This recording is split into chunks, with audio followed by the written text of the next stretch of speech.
What's happening, and welcome back to All You Can Eat Warriors, and I mean All You Can Eat Warriors. And as you can see, we've got our little colors on today. Up the birds. Up the blues, baby. Up the blues. Up the mighty blues. So we're going to be doing a little bit of Origin talk. But guys, 1K celebration stream, we finally got to it, even though we hit it maybe a week or two ago. And it's a time to celebrate. And because we haven't got a game coming up, it's just a great time to hang out, share, record it, or anything that comes to mind. And also, we've got a little Kahoot at the end of it. So hang in there. We've got a little quiz for anyone. And there's a little prize at the end. Not a massive prize, not a signed jersey, none of that crap. We got no money yet. Okay? But you will get a prize. So hang around. But my man Ash, how you doing, brother? Good, brother, good. Awesome, man. I cannot wait for Origin coming up very, very shortly. I know Mitch Barnett's going to be the opposite side for me. I love Mitch Barnett for the Warriors, but I'm going to have to hate him next Wednesday night. So, but really, really excited, bro. And excited for the stream over tonight. Obviously, we get to finally have a proper sit down for our 1K stream like we did kind of last week, but have a bit more of a better celebration for us hitting a massive milestone and stuff like that. So, it's been great working with you so far, and for more for the future. I'm so excited, bro. Let's go. Absolutely. And we've got a special guest, people, backstage right now. Someone that's been an OG. Yeah. If you know this person in the chat, you know who she is. I want to welcome in Tanya from Warriors Fan TV. How you doing, Tans? Kia ora, everyone. How you been? I've been good, thank you. And you? Yeah, we're doing real good. We're doing real good. Thank you for coming on, Tans. We appreciate you. No, thank you. I appreciate the invite. No problem. No problem. Hey, Tans, we'll start with you. Me and Ash we've done our thoughts over the past few days. We'll do a little recap of the game, and how'd you feel about that game? What was your thoughts on it? What stood out for you? All those types of things. Oh, I thought it was awesome. Earlier on in the day, I freaked out because, we all got the news that he was out.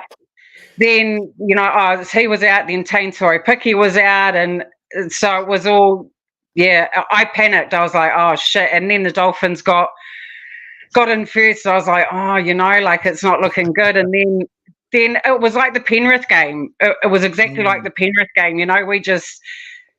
We had the same game plan, obviously, and we started slow, but we played that way throughout the whole game. We just, I think we were focused, and we just, kept to the game plan.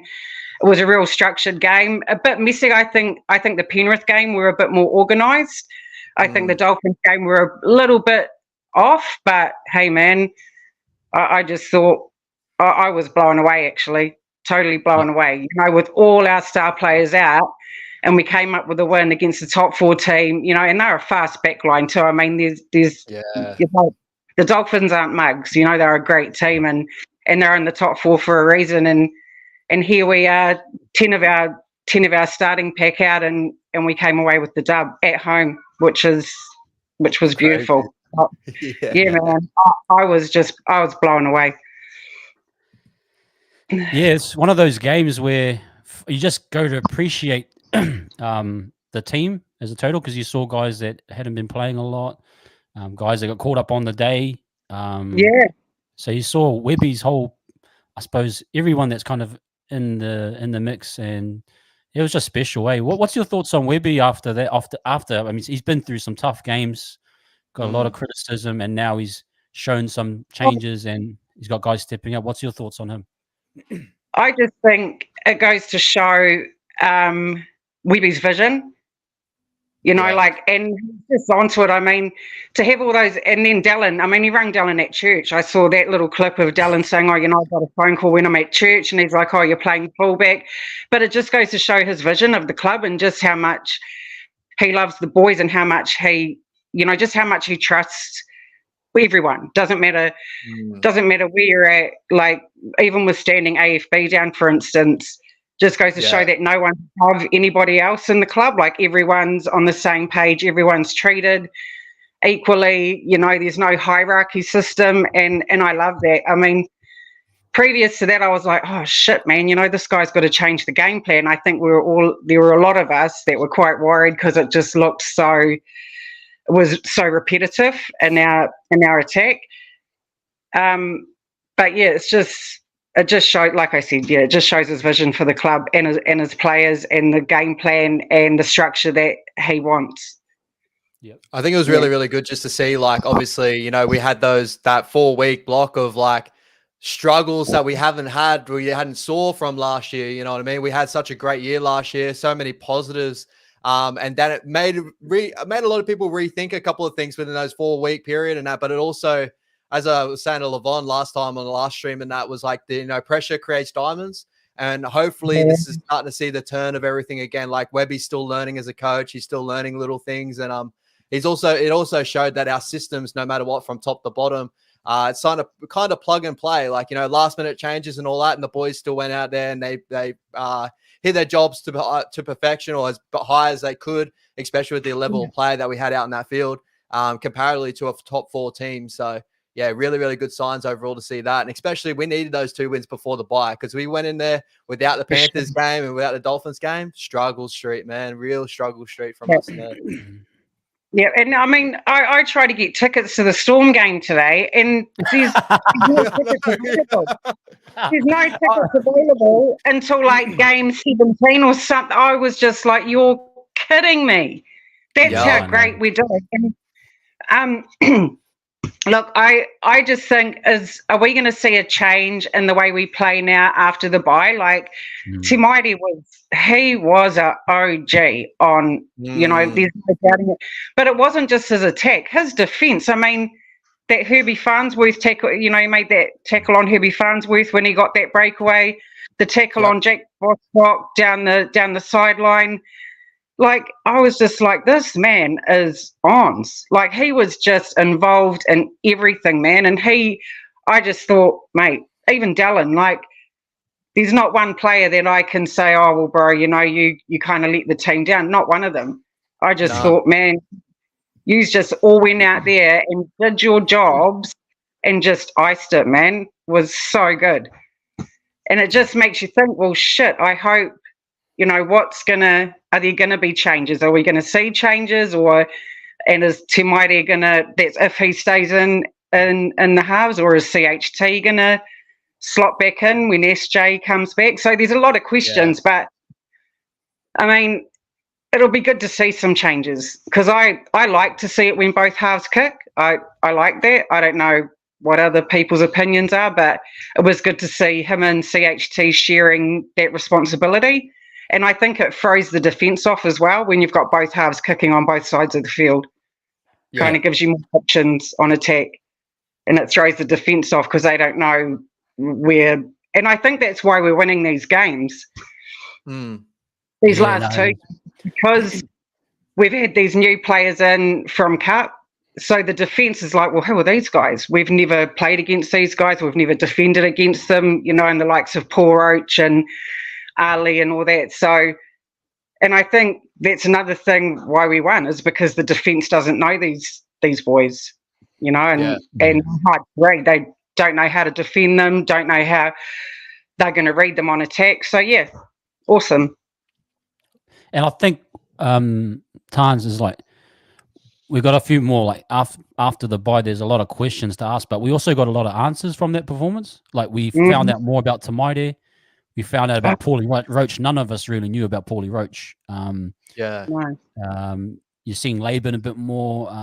Talfa looked good, being called up on the day. Like, so there's some answers to, and the attack, like you mentioned, the attack looks so different with it more balanced. Even I've mentioned Dylan Walker as being kind of that key guy. I suppose for you, what is your Whakaaro moving forward, and what changes do we need to make, or what do we need to keep currently? What's your thoughts? That's a good question, bro. Far out. I'd like to see Dylan Walker stay at the starting 13. Because what's good is that we haven't missed his impact off the bench, and I think that's our bench rotation's been awesome. Even with and Laban, hats off to him. He was awesome on the weekend. It's really hard to know because you never know with Webby what he's like a magician. He just always pulls a rabbit out of the hat. So you don't know what he's going to do. You don't know what's going to change. But I hope we do see slight changes. I hope that Te Mairi's given more responsibility if he's still named in the halves. I hope he, because I mean, look, just because he's also a ball running half. Like SJ used to be, back in the day when SJ was younger, SJ was that ball running half. And Te Mairi is also, he's good for that too. But I liked how we just played through the middle. We didn't try and cut corners. We ran direct lines. And I hope we just stick with whatever they did at training, whatever Webby told them, I hope they stick to that, but they just nail it. Yeah.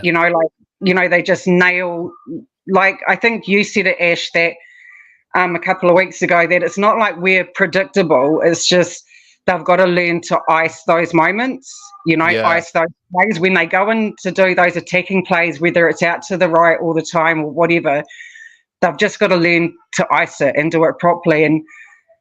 And I think, they just, whatever they're planning to do out there, they have to do it like, and I hate to say this, like the top teams, like it fucking ice those moments, man. Mm-hmm. Like the Storm, like Penrith, but hey, we beat Penrith, so yeah. I think, the main thing, is honestly is just running all our plays with conviction. And I think the big change that I think we've seen the last couple of weeks, I know it doesn't seem that way because our attack has opened up so well because of it. But I think we stripped our game back completely to where I think we're just hitting our edge back rollers hard. We're playing really direct, as you were saying, with Dylan Walker in the middle, we're playing really direct and really quick and like front foot footy.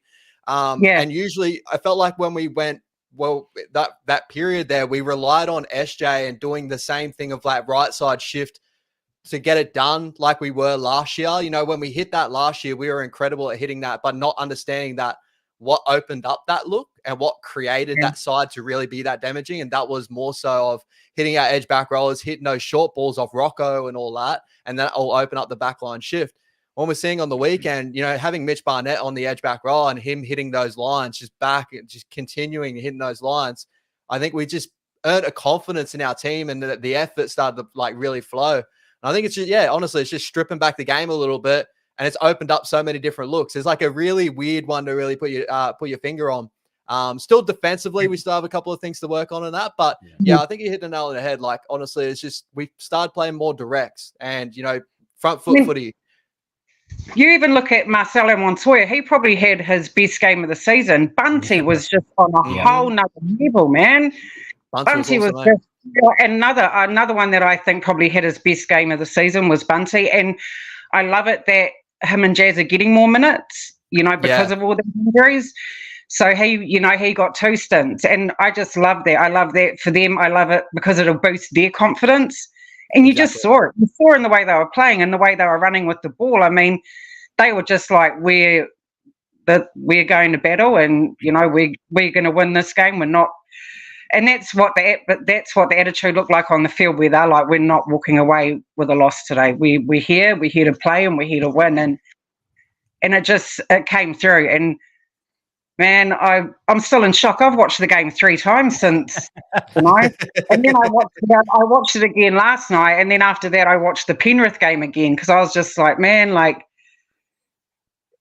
And also with these injuries out, they're opening up that left side, and it's good because I mean we saw how damaging Montoya was. I think not last season because but. It was early last season, yeah. You're right, the damaging player he is, we know how good he is when he's got the ball in hand and when he's got that space to move. Yep. So it's great. It's great that the ball's going out that way. But yeah, I'm stoked. I'm stoked we got these 2 wins against 2 top teams because it just gives us faith again. Like, okay, cool. But I do think some things need to change in our attack, and I think that's shown in the last 2 weeks. And I think all the boys, SJ, all of them, I think even them sitting on the sidelines will see that too. We'll see that, hey, man, like, okay, if this is working against 2 top 4 teams, then we'll have to incorporate some of this when we all get back there. We have to work together, and we have to bounce off one another and figure out there's different strategies because every team's different, so you have to come up with different plays when you're playing different teams because different teams also have their strengths. So that's why video prep's probably so important because you have to. That's why I watch every game like you, Ash, because I like to know who their strike weapons are. How they play because then when we go to play that team, I'm like, right, they have to watch out for this guy, that guy. They have to watch out for, like the Rabbitohs when Latrell sweeps around and offloads to Cody and out to Alex Johnston. But just things like that. Yeah, I mean, I hope we see some really good changes because I think it's going to amplify our attack tenfold. Yeah, I think the biggest thing we're taking out of this is like what you're saying also is like we've set standards now, and that was with our reserve grade mostly side. Like we set the standard now of effort and just going back out there. It's time for our big boys to come back and really play out that. And I think the big thing obviously with dropping Adden over the weekend too, it's another showing of like we're setting standards again. Like it felt like maybe those standards like faltered a little bit within those 5 games. After the Rabbits game, maybe we thought this was going to take it a little bit easier, you know what I mean? But we can't do that in this competition. As we see, there's so many teams getting knocked off. The Broncos get knocked off by the Titans on the weekend. Like, we can't sit back and think it's going to happen. We've got to go out there and attack every game. So you're 100% right on that, Tons. Manly knocked off the Storm, and it just goes to show it doesn't matter. And Rio, actually, the bro, he said in one of our group chats, he was like, there's no easy games in the NRL. And he's dead right, because you just don't know on any given day, whatever team you're playing. And that's what people would have been saying about us against Penrith or about us against Broncos. They'll be like, Warriors won't win against those teams. You know, that's top 4, they won't win. And it just depends on what attitude. The mentality you have when you go out onto that field is paramount. It's probably more important than your physical health, because you've got to be dialed in mentally, and you've got to, and it's not an ego thing, it's just knowing that, mate, I'm here, I'm going to do my job to the best of my ability. I'm not leaving anything out here on the field, and you're my enemy, and I'm going to smash you, and just, you know, and it's war out there. It is. It's a battle, and you've got to be prepared to go to war for your brothers and the, you know, the man next to you. Well, that's what I think anyway. You know, it's war, 100%. Man. You know, no friends on game day, baby. No way. No way. What Tans for Webby moving forward, he's got some real tricky ones to make, because if he goes ahead and puts Capewell straight back in and it bombs, that could turn sour. If he brings in other guys, you know, and they bomb, and because we've seen these other guys perform, how do you think he'll manage, you know, integrating Capewell, Tohu back? Because Tohu was our starting lock, and we I think majority agree that Walker is the better look moving forward, or currently at least. How do you think he manages all that stuff when the starters come back? I mean, I know what a lot of us fans want to see, but I think, you know, like, I dogged Webby. Well, not live, but I did in our Warriors fan TV group. And I was like, "What is this guy on, man?" Like, I was frustrated. I was like, "What is it?" Something needs to change. And I can't see him benching, like having Tohu come off the bench. In my honest opinion about Capewell, he hasn't really impressed me so far this season. I don't think he does much, to be honest. And if I was Webby, I'd probably keep Laban in there, coming off the bench and just keeping it like it. I just don't think even Laban starting Capewell off the bench. I don't know, but he hasn't really done anything to impress me this year. I was expecting, and I think we all do, coming from the Broncos. We're all expecting great things. When I heard he was coming, I was like, why? Why do we need him? I don't think we need anyone. I'm just like, nah, man, we're all good. We're fine. But I don't know what he's gonna do. But I'd say he'll start Tohu and Dylan will go back to the interchange. Yep. But I just think the intensity will change. I think he'll take things back to the way they were, but I just think the intensity with which the players play with, I think that's going to change. Yeah, because I think there was like a little moments in like all the games that we lost to, like, the Titans game where when we started to turn it back on, when we were chasing the game, you could see like everything roll and everything were going together. It honestly looked like we were a sleeping giant for a lot of those periods there. It's like we had moments where we looked like we were unstoppable, but the boys just turned it off. And a lot of it did happen when we go out to Leeds and we thought it was easy to happen, with like some of our best players on the field. But I agree, Tans, like, when Capewell came over, I think the biggest worry for me was his injury history, especially later on in his career. Like, if Capewell is healthy and ready to go, we could get a good Capewell. He's got a lot of potential of what he could open up in our attack and stuff like that. But we haven't seen it because he hasn't been on the field. And it doesn't look like he's been healthy to even start a year. And there's been no combination built with him and Shawnee. It feels like it's one of those signings that hopefully we haven't failed in that area. We obviously lost Curran because he wanted to leave us. And, that is all goods and that. And we try to replace him with Capewell, thinking the more experienced type of Josh Curran type. It just didn't work out that way. I'd probably like to see him maybe more so come off the bench. I know he's probably on a decent pay packet, and I don't know if that's really the way things will go, especially a hierarchy in the team and that. But I'd like to see him come off the bench because he can cover multiple positions, and maybe Webby just tell him, listen, like, you're losing an opportunity here if you don't show me something, that sort of thing. And start near Cordair. Like we saw near Cordair on the weekend, and he opened up a lot of things for our attack there. And then on Tohu, like, if Tohu gets back that starting role just because of, being the captain, all that sort of stuff coming to the team, I would love to see a little bit of reduced minutes for Tohu, and especially, run more Dylan Walker. I'd love to see that. I totally agree on that. I don't think, and it's unfair for him to play 80 minutes anyway, like, 100.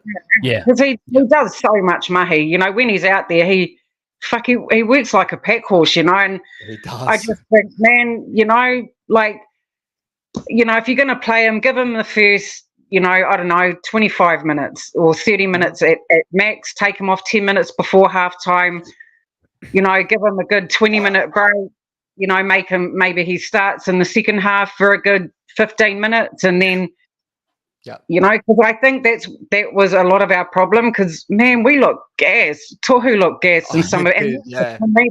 Not just him, a few of our players, and it's like, I'd be screaming at the TV like, bro, man, you need to come on. You need to put someone on there because our boys are tired, and you're not going to win games when your players are exhausted. You're just not going to do it. No. And that's when that fatigue sets in. You're tired. You're just like, bro, like I just, man. And that's frustrating. It's like, bro, you need to know when to, because I've seen a lot of comments on pages and a lot of people were saying, what, like with the interchanges, we've seen a couple of games there where we're, like our, like when Roach didn't even get a game, when Pompey didn't even get games. So we're questioning, why have you got these players on the bench if you're not going to use them? Because the interchange is imperative. Yeah. And knowing how to use your interchange and when to use your interchange players is so important, man. And I was getting concerned about that. I was like, bro, man, you need to, like, you you need to work that out. Whoever's in charge of that needs to figure it out and know when to take players off, and just to trust the man on the bench anyway. Why put him on there if you're not going to play him? Like, if you're going to name him, use him, and it's as simple as that. That's my opinion. I think if you're going to name someone, use them. Yep. You know, otherwise, don't bother putting them there. No, absolutely. Yep. Yeah, but I do think we'll see. I do think we'll see changes in the way that we play and the way that we attack our game plan. I think is going to be different. Yeah, I agree. Yeah. Hey, guys, thank you for everyone in the chat. Yeah, please hit the like and subscribe if you're here for the first time. Also, guys, we're going to send out the link for the stream. I've just put it in the chat. So anyone of you guys that have been fans of the show, that want to support the show and want to share a bit of a cordial, jump on. We're going to open it up for about half an hour or so. Just come and have a chat with us and Tarns, and we'll keep talking while we're waiting. But feel free to jump in and have a cordial. This is a 1K celebration. We want to show our love to all of our supporters. So if you feel up for it, you don't have to be on the camera like us. You can just be audio, whatever's comfortable for you. Come and have a little cordial with us. But the link is in the chat. We're going to open it up for about half an hour or so. But yeah, can't wait. Yeah, I mean, I love your guys' content. I jump off our podcast on a Monday and I switch straight over to, come straight over to your guys' channel. So I leave that one and we say our goodbyes, and then I come over and jump straight on your guys' one. Really informative. Just the way you break down the plays, the way you and the stats, Ash. Like, I just appreciate it because it gives other fans insight into what yous are seeing. Yeah. Because a lot of us, we see the games differently, we watch it differently, we critique differently. And so when we see other fans, the way they break down the plays and the things that they share, you think it's like, oh, okay, then true, because some fans can be harsh. I know I can be sometimes. And, we can be harsh in the way that we call a play or we judge them. And then, so when we hear another fan's, perspective of the game, it's good. I really. Sorry, go Ash. I'm going to ask Hans a question. No, on that point though, I really do enjoy listening to everyone's opinion. You guys all jump in here, Jacko here, Tarns. When you jump in, Tarns, it's awesome. And I always like to pick all your brains. If I debate in the comment section, it opens up my mind too, because if you say something that I'm not looking at, a lot of the time, during that weekend and stuff, I'm just deep diving into stats and really figuring out if that is really an issue or what's really going on there. And so if we listen to all each other, even there's so you can listen to everyone's opinion and everyone's got a little bit of truth and everything. You just got to pick it all apart and put it all together. And having channels like you guys with Warriors Fan TV and then, Fanatics and all that sort of stuff, we're all a massive group. We're a massive community, and it's good to see everyone jump on each and other channel and support. And we learn so many different things in the game that way. So it's an amazing community. Yep. Yeah, for sure. Tarns, I was going to ask you about RTS. And again, this goes back to that cordial about we've got guys that come in like Pompey and showing us that we've missed something or that they've improved in the position. What's your call on RTS? Do we keep him at center or do we move him to the wing, or what's your Focado around that? Well, Pompey's played last 2 weeks, right, in center, and man, don't you think there's been a huge difference? But I put that down to the fact that Adam and Montoya have got that, they know each other. They know the way each other plays, how they, they just, it's that link that they have. Whereas obviously RTS and Montoya don't have that yet. And on the weekend, on Sunday, when I saw CNK named at centre, straight away, I'm like, oh man, light bulbs and flashes are going off. I'm like, oh. We know that CNK, he started his career on the edges. He started on the wing. Yeah. I think it was on the wing. And so I was like, oh, are we – I'm going to throw the question, what do you think? I mean, CNK played in the centres for the Kiwis. He got, MVP for that series, for the Pacific series. What would that look like as CNK? I mean, we know he can distribute the ball. We see that with him at fullback when he distributes that ball to the, out to the right, just the way he does that sweep play. what would he be like? And we've seen him in the halves, of course, and how good he was there. What would it look like with CNK at centre, RTS at fullback? What would that look like? It'd be interesting. It's wild because it's like I think we've put ourselves in a position now where like I see like out of the two, like when the way I broke it down to start the year, out of the two, like I don't rate CNK at the center. Like I've seen CNK in like top grade at the center. You know, he started off career at center and that with the Warriors, then moved over to the Raiders, became a fullback, and then he's really played his best football for me at fullback and consistently at fullback. So for me, it's like that's where for me is like I can't see him moving from that. With RTS, it's like we've seen him at fullback be incredible, Daily M winner. We want that sort of RTS back, obviously, and we were expecting that to come back in the center and really to fly there. You know what I mean? Especially when we see players like Valentine Holmes in the center position come back. He used to be a fullback winger, come in and really play the way he has. Defensively, he's had some struggles to start this season as well, but still, like he's still one of the top centers in the competition. So we thought that would be what we see with RTS. And still, I still hold out hope. I saw a lot of good things out of RTS, all the little things out of RTS. I just felt like our left side just weren't using him to the full intent as what we got this, you know, the last couple of weeks. You know what I mean? Like, I just felt like our attack opened up. And if we had the same effort and ability with RTS there, what type of RTS would we have seen attacking-wise at that center position there with one-on-one? You know what I mean? Like the way Pompey was playing there. And that's what I mean about how I think things are going to look a lot different when these players come back, because that left side, has been opened up in these last 2 weeks. We've seen a lot more ball go out that way, a lot more of our attack go out that way.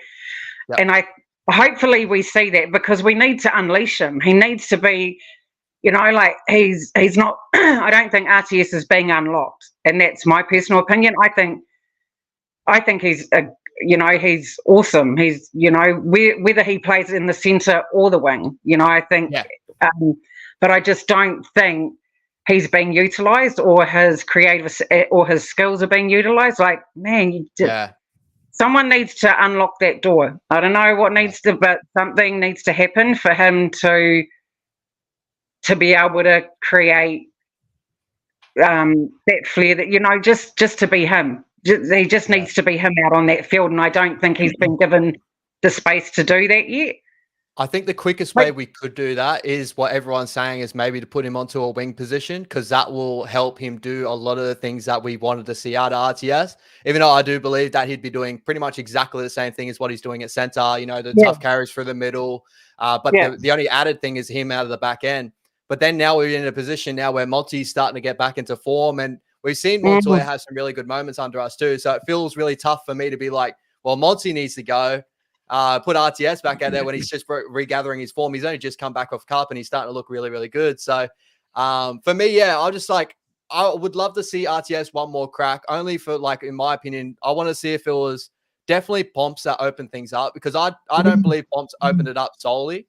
I believe that just this little period, we stripped the game back completely. We had an edge back roller that was demanding the ball, that was running lines with intent. And Jacko does that, but I think Jacko gets through a ton more work, that his line running isn't as impactful as a lot of other, you know, edge back rollers sometimes gets caught out there.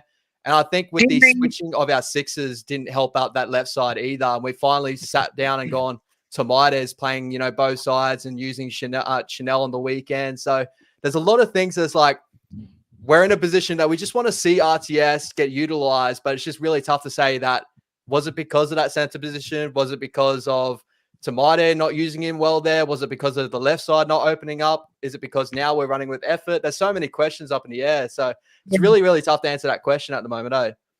Yeah, like, you know, like Webby's fucking, it's really frustrating, because, you know, you just never know. You don't know who's going to be named in what position, you know, teamless Tuesdays. Then you see the extended bench and you think there's a conspiracy theory going on, because you're like, oh, hold on a minute. Why is this bloke named? And, you know, why? Something's going on. And I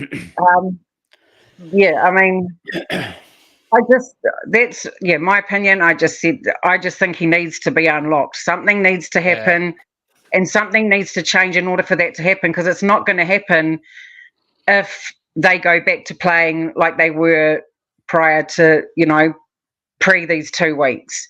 If they go back to play where they dominate, where they're right side dominant, we're not going to. Why bring them back? Why go out of your way to sign a contract with them if you're just going to leave them over there and not feed any ball out that way?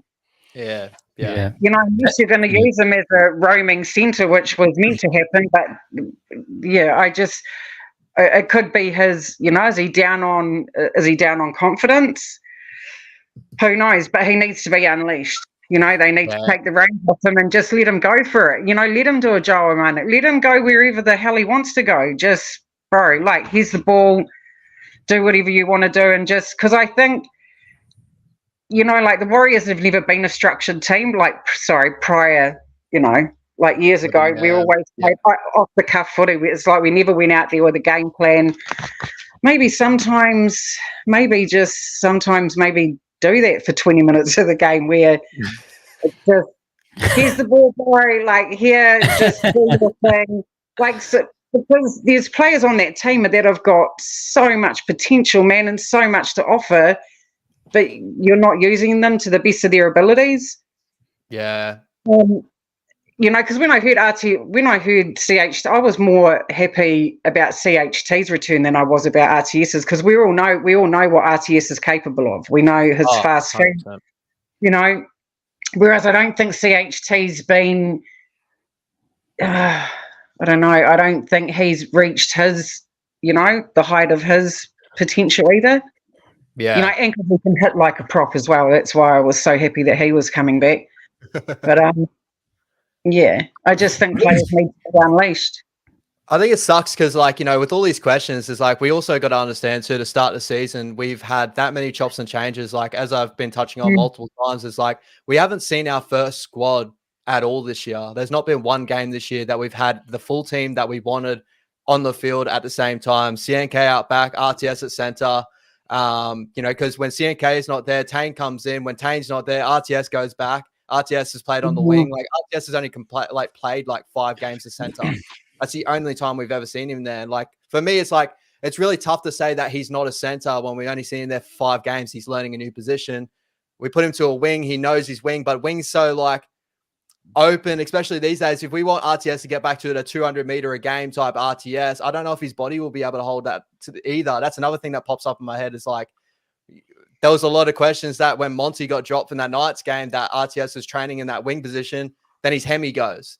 Is that him overworking there in that winger position? Moving a lot more in the field? There's a lot of things that there's a lot of questions still. There's still so many questions. I think we just had one of those years that at the moment we've had that many different halves pairing. We've had a whole new spine on the weekend again. We haven't been settled at all this year. And it really sucks to see that.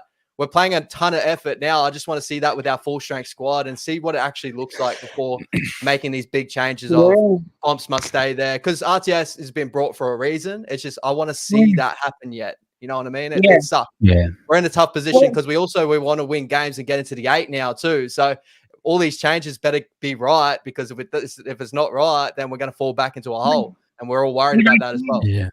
Time is our enemy because we don't have, we're around 13 now, right? Round 13, got the bye. So we're halfway through the season, so we can't afford to be. If we're gonna get it right, we need to get it right now. There's no mucking around. And I think Webby's, I don't know, not a stubborn coach, but he's very set in his ways, and we see that through the team list. Because I know, multiple weeks we've just been bro, why is he even there? But obviously he's got a vision. He's set in his ways. He sees I don't know, the bigger picture about when it comes to the team and what he wants from them as a playing group. Yeah. So we've obviously got that vision, but there's just, I don't know, something needs to click, right? Because something's not clicking. There's just something that's off. How we were last season, we were all on. We were great, but then now we've lost players. We've got new players come in, and there's just something that's not. Yeah. I think he's got to make a call definitely on some guys. I think he's got to decide. He's going to make some hard calls because what I actually think is he actually needs to follow this new structure, this new style, this balance, and that means he will have to make some changes. So he'll have to either get Sean on board. Well, he have to get Sean on board because the data's shown us. We've seen that these guys can beat Penrith and top 4 Dolphins without your help. So we still trust you, Sean, but we need to integrate you with what these guys have shown. But then again, I still think he needs to change the system and implement those guys. So we're talking about Walker, definitely. I think even Barnett on the edge looks great. Whether you go with that or definitely Marata. I like what he did with Marata and Ford. He kind of swapped them in and out. You saw Ford go in the middle a bit, and then Marata pushed to the edge early. Great. If you know when their defensive line's a bit softer, Marata move one out. You go on. That's like little tweaking in that. But then again, I would have loved to have seen like RTS and play with these two and see what the difference would have been. So say playing with CNK or CHT and see what it would have looked like. I just hope that when he gets back, we haven't fallen into that same pattern again. Because then he's going to just be obsolete. And that's where the question is like, he needs to be looked at. How do you maximize him? Like you said, Tons. 100%, 100%, because he's just a waste sitting out there doing nothing. I mean, he's known as one of the best centers in the comp. I mean, everyone, not just Warriors fans, not even the Warriors, even all the freaking opposition players, opposition coaches would have been, okay, so how do we defend this guy? Well, it's been pretty freaking easy so far because for whatever reason, there's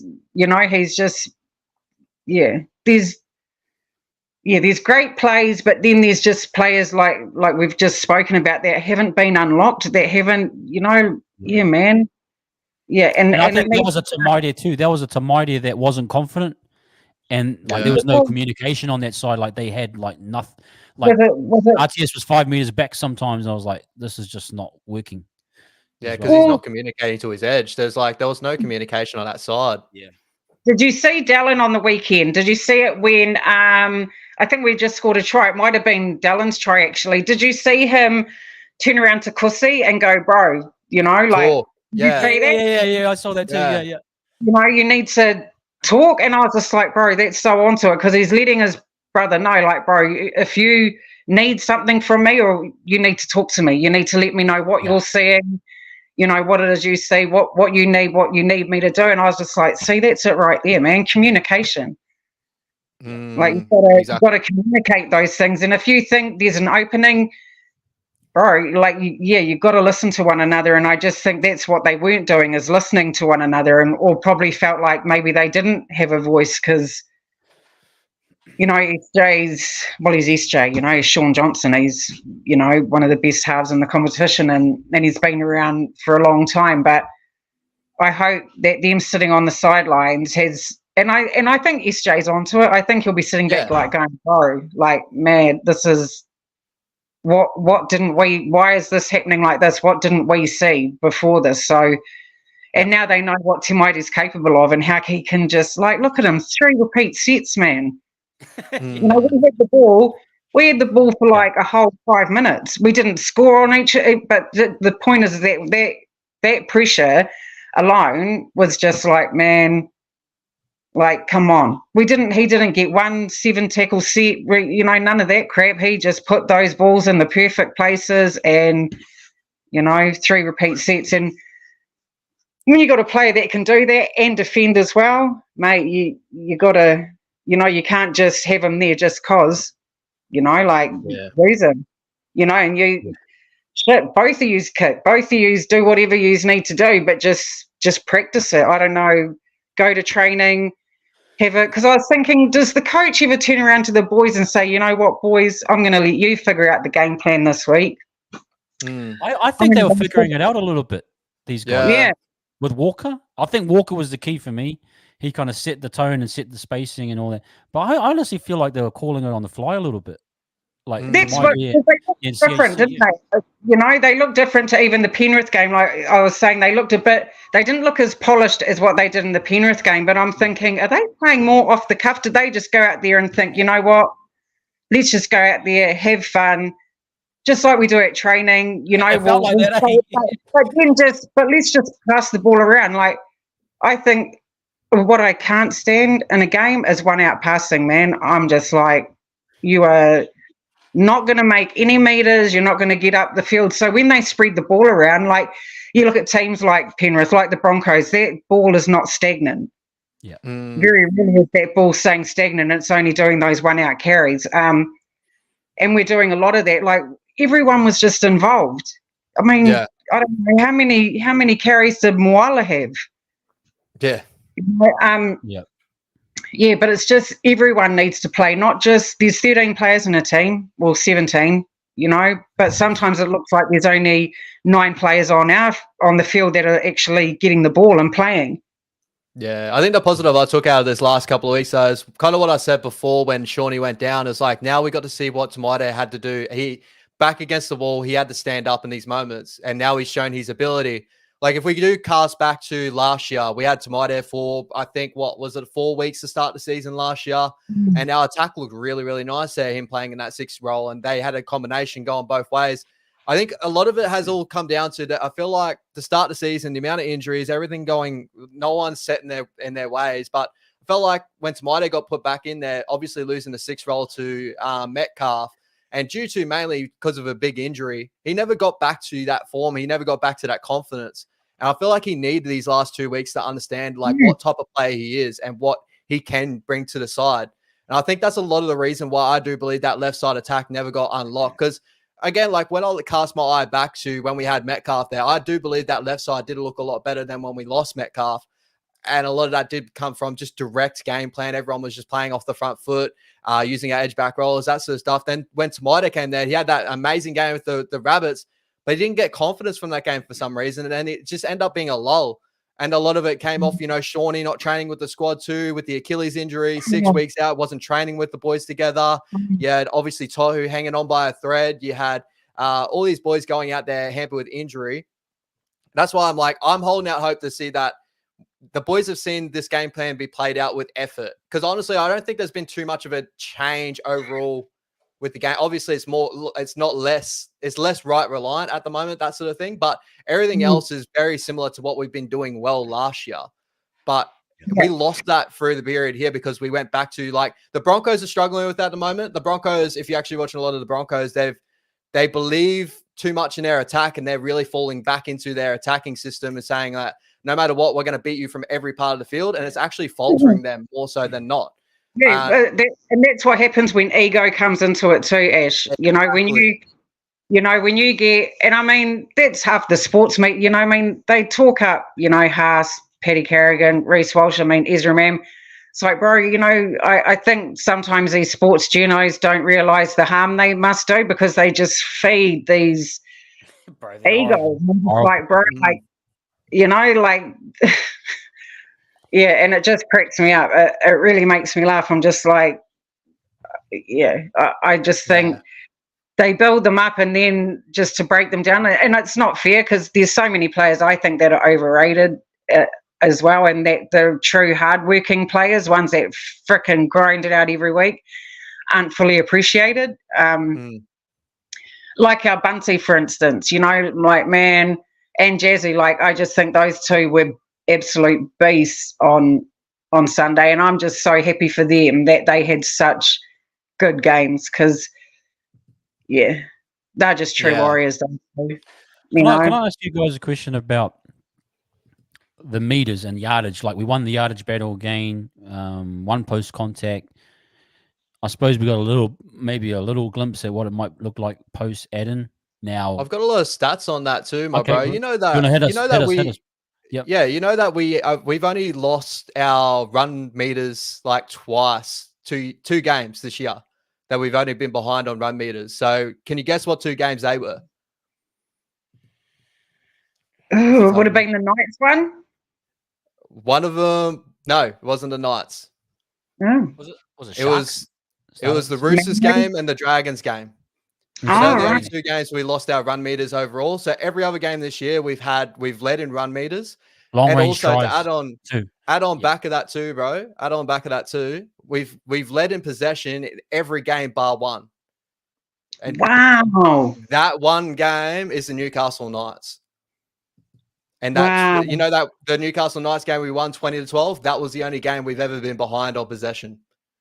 So it shows that like every other part of our game is right. And even when we had RTS at center, we can get out of our back end so easily. And I think that was the best part of having RTS there is like we get that added click in that center position that's going to work, tirelessly through the middle, that sort of stuff. On the back of that, like, we've won a lot of our stats all the way through. It's kind of like if you watch the rugby league eye test on X and that, it was saying that we're dominant in pretty much every area of football until it goes into the opposite end of the try line. And when we were just running that right side shift and it just wasn't working, but we're going way too sideways, or defending our own line. They were the only two areas that we were down on. And every other part of the game is perfect. So those are the two little things that we've slightly tried to fix up on lately. Obviously, we had an uptick in our attack lately, which is good to see. But defensively is a big one there too. So it's like, it's a query, because I feel like a lot of it is that we've been hampered with so many different combinations this year that we haven't seen anything that what we need to. So RTS Shawnee's just relying on what he knows worked last year, which is not working currently. You know what I mean? And a lot of it is them running through the motions. So, as I keep touching on, it's like they weren't using their edge back rollers effectively, especially in that good 4 to 5 year game block. Like we had games where Jacko only ran for about 50 meters in those games. Like, you pointed out, Levon, that was the game with the Drags that, even though two boys were hampered with injury, we combined 50 meters with both our edge back rollers. And when you look at the best attacking teams in the competition, you got Manly with Ola Kawatu, you got the Titans with Dave Fafita, you got, well, no, Titans aren't the best team in comp, but you know what I mean? That you got a really heavy attacking edge back roll. You got the Broncos with Jordan Riki and Brendan Piacorta. You got like the Cowboys with Jeremiah Nenai, and that they hit those edge back rollers, and that's what opens up everything else. And I feel like the boys forgot about that when they get down to the opposite end of the field. Like we can get out of our own end all goods because our back line's incredible. It's just, the boys have got to put it all together down the other end of the field. So that's why it's so tough to say, like, what changes. And I feel like the boys have showed effort changes everything now. And I think that's the only thing we need to get back into our game plan is just run it to full eviction. And a lot of it may have came down to the boys were carrying injury, that too. So, Shawnee being out without no training, that did not help. And now we've learned that we can hold Shawnee back, put Tamati in there for a couple of weeks, and it doesn't falter too much. You know what I mean? Webby's starting to learn that now. So hopefully we can take that on to the next, period after the bye. And Webby looked happy as punch, at the presser. He was he was full of smiles. One, because obviously old Barney's made it into Origin, so shout out to Barney and the Blues. Go the Blues. Oh, no, yeah. Yeah, tons. But you're damn right, Ashley. We don't have any problem getting out of our end. It's just getting over the line down the other end, and we saw that. We saw that on Sunday. I mean, with all those repeat sets, it took us, the third full set to get over the line. Yeah. But I noticed we're not, it's like we don't play slow, but we play, I don't know. It's like we don't do anything flashy. That's what we're just back to basics, mate. We just stuck to the basics. Got the ball, ran the ball, made our tackles, and I think maybe that was it. It's like, okay, we've got 2 huge games, got Penrith, we've got the Dolphins. This is the game plan. Get the ball, hold the ball, run with the ball when you get it, and just, nothing flashy, no flash on, take the tackle, and, just keep grinding it out, set after set. And obviously, in the end, that won us the game. But I do think we like the Knights game and the top. We're just finding it hard to get over that line once we're down that end, and we have to. Exactly. We need to figure out how to do that. And edge back rowers need to, and they put in that mahi though. They do put in that mahi, but there's, like I said earlier, there's something. I don't know if they need a sprinkle of fairy dust or something, but like. We need to figure out how to open up those gaps again, and the only way you're going to do that is by passing that ball around and putting someone through those, Yeah, man, those nice little short passes like Timoides one last week when he put Ali through and then put Adam through, Pompey through. Those nice little flat short passes. Yep. And just to know when to do things. And Timoides people forget. He played with JT, at the Cowboys, he's played with the best, one of the best halves, or if not the best half, far out forever. And he actually got brought in to replace JT when JT retired, did he not? Yeah, well, there was a period there, like if we go back to, I think, when did he come into the competition? Like 2014, something like that. Came in with the Panthers, but the raps over him, he was supposed to be the next best half in the competition for years to come, but had injury troubles in and out of the Panthers squad, went to the Cowboys. They went to the grand final with him and Jonathan Thurston, on, if I do remember it correctly, in 2018. I'm pretty sure that's what you're, alluding to there. Like, if we said that back in those days that he was going to come to the Warriors within those days, like, we would have been like, he would have been $1 million player. Like, you know what I mean? We've got him for cheap as chips, and he's just had some injury-riddled seasons, and obviously the big injury that had him out. He's got this potential in him. He just needed the confidence to get back to that potential. I just think he needed the time on the field by himself to be the leader, to be the one, leading the waka, rowing the waka. I just think he needed this time without SJ on the field. And I think the whole club actually did, Webby included, to see what he can actually do out there. And mate, the last 2 weeks, he's been like last night, like I said, I was watching the game again. I'm just sitting there shaking my head like, bro, like defensively, I think he missed a couple of tackles, but still the ones he made were like vital, vitally important. And he was just there, that catch he done when he was facing the goal line. He took that catch, but I was just watching him like, bro, man, you are arms. Like, yeah, needs to be used, and that's, come on, man. You got 13 players that take that field. Use all 13, not just 9 or 10 of them. Use the whole lot, and I don't know, let the boys figure out a game plan. Just be like, okay, boys, I'm leaving it up to you. You go out there, have a korero about what it is you want the game plan to look like, or what it is you want to produce out there on the field. And just let them go for it. Because, man, like, you've got a lot of experience out there. Heaps. Yeah. Like also with Kurt Capewell, he's played, he's a seasoned player. Yeah. Not like he's been around, he's played for some great teams. He's played so the boys need to sit down and just talk and just be like, bro, I think, and just bounce off one another, bounce ideas off one another, and then go out there onto the training paddock and put it to the test. Yeah. So like with Timoides, like, it's like, if you look at, I wish there's like, hopefully, I'm not too sure because I haven't looked at Timoides highlights and stuff, but people, like, go check it out on YouTube, see if there's any like Timoides highlights that you saw like early years. Like, I remember those are like some of the glory years. I used to watch a ton of footy and that. Like, I'm looking at some of the things now, like 2016, he debuted. Within his first debut year, he made the Kiwi squad at the end of that year. Come off the interchange of the Kiwi squad. In his first year of first grade, he made the Kiwi squad. Like, this is the potential that kid had when he was coming through. It was just really unfortunate that injuries and all that hampered him. Like, the Panthers, Timoides Martin was like incredible, like the skill set he had. And then like he went to obviously the Cowboys and all that. He just needed a little bit of time, as you said, Tans. It's just to refine that confidence and that. He's always had the skills and that. It's just the confidence. The one thing that never wavered him though, his defense has always been really, really solid as well too. So, you got to give your hands out there. But yeah, it's an interesting one. It's like, it's good to see that when he's had time by himself to direct the team around the park, we've started to see that guy again. And so now we want to see that, whether he does get that sixth role, we want to see that on both sides with Shaun Johnson and that. And I don't know if that will happen, being that Shaun Johnson is he's got to get his hands on the ball as much as well. Like, but I'd love to see that. You know what I mean? You'd love to see that. Yeah.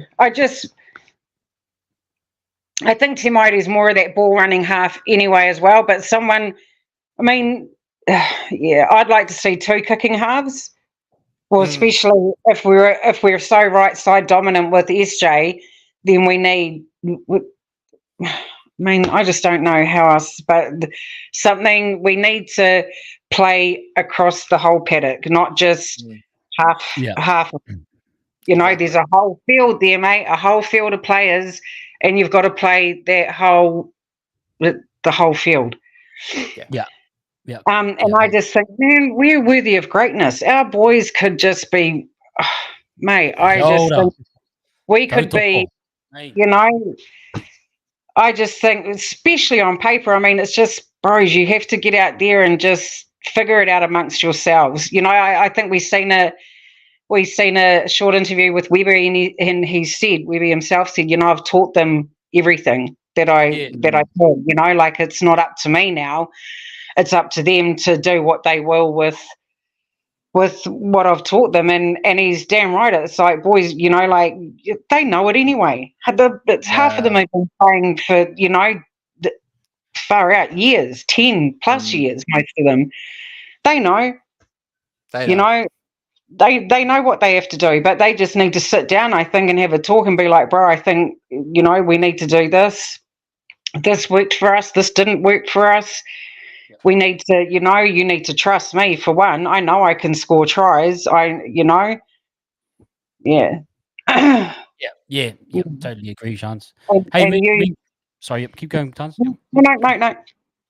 No, just saying it's absolutely mean quartered, and I think we breaking it down like this is helping us as fans to, I suppose, we're really picking and trying to, like I really like what you said, Tons, about like we deserve this, like we're worthy of winning and deserving to be a top side. Yeah, man, 100%. We always have been, but I just don't think we realise that. And you know, I don't know if you guys watched the RTS interview ages ago on the morning shift. I just want to quickly talk about that because he said something that I found really interesting, that when he came here, he was like, oh, you know, I found it interesting because we'd go to training, we'd do some weights, we'd do some field work, and then we'd just go home. Like there was no video prep. There was none of that was in there. And I found that really interesting. And I was just like, wow, you know, like, and we're behind the 8 ball, eh? Yeah, man, because you saw it on the field. Because for years I watched, and I was like, bro, like, are you not watching videos on the team that you're defending, on the players, you know, not just the team as a whole, but one-on-one, like, you know, if Montoya does prep work on Cobbo or on the others, do you know what I mean? So yeah, he said that, I just thought, wow, and it explained so much, because it was like, man, that just says so much. And it showed on the footy field, obviously, when we used to go and play, because it was like, mate, what are you doing? Hey, Tons, a little shout out here from Teep saying, might need Auntie in the shed at halftime if the boys are slacking. You might have to get the call up, Tons, to get in the sheds, eh? Yeah, you'll fire me up, 100%. You fire me up. I just think, man, when I watch the boys, I'm just like, bros, like, you just don't know how fucking good yous are. Yeah. Man, like, I'm Warriors problem. Yeah, and I think so. I think a lot of it's confidence, and I put that down to, we're going back to sports journos again, because they've always talked us down. They've never like put us on a pedestal, which in a way is a good thing, because, you know, when you get put on that pedestal all the time, you think your shit don't stink. And yeah, man, if I could tell the boys, I'd just be like, bros, you know, like, this is if any team, like a Warriors team, I want to win the Premiership, it's this team, it's this group of boys. Because they displayed what they put on last year, man, was just, I mean, how exciting was that season? That was dope. And they can do it. They can do it, not easily, but far out, man. They can definitely be in the top 4 this year. They've just got to do that mahi and talk to each other. You know, like we saw Dylan Burrow talk, man, talk. Yeah, that was beautiful to see. Yeah, the big key thing that I got out of that chance too, like, you know, when you said about RTS and saying how behind, you know, obviously just how behind New Zealand Rugby League was in those periods of time.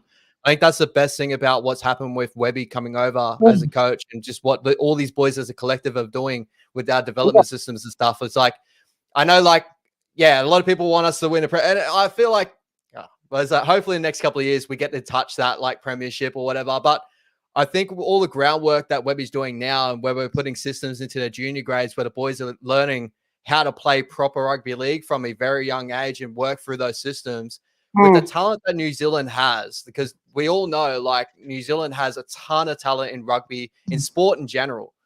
It just needs to be unlocked. And I think the biggest thing is like, that's the best thing about Webby. I know a lot of people, we're watching this season as first grade squad and just watching the first grade squad out there and going, these are the things I hope he fixes this up and all that, but also not seeing everything that's under us. And I think it really got shown these last 2 weeks is all the groundwork he's actually done in that such short a period of time. Like, Graham Talfers and all those guys stood up and not looked completely out of place, which a lot of other teams do struggle with that. A lot of their juniors stepping up and looking completely out of not even up for first grade.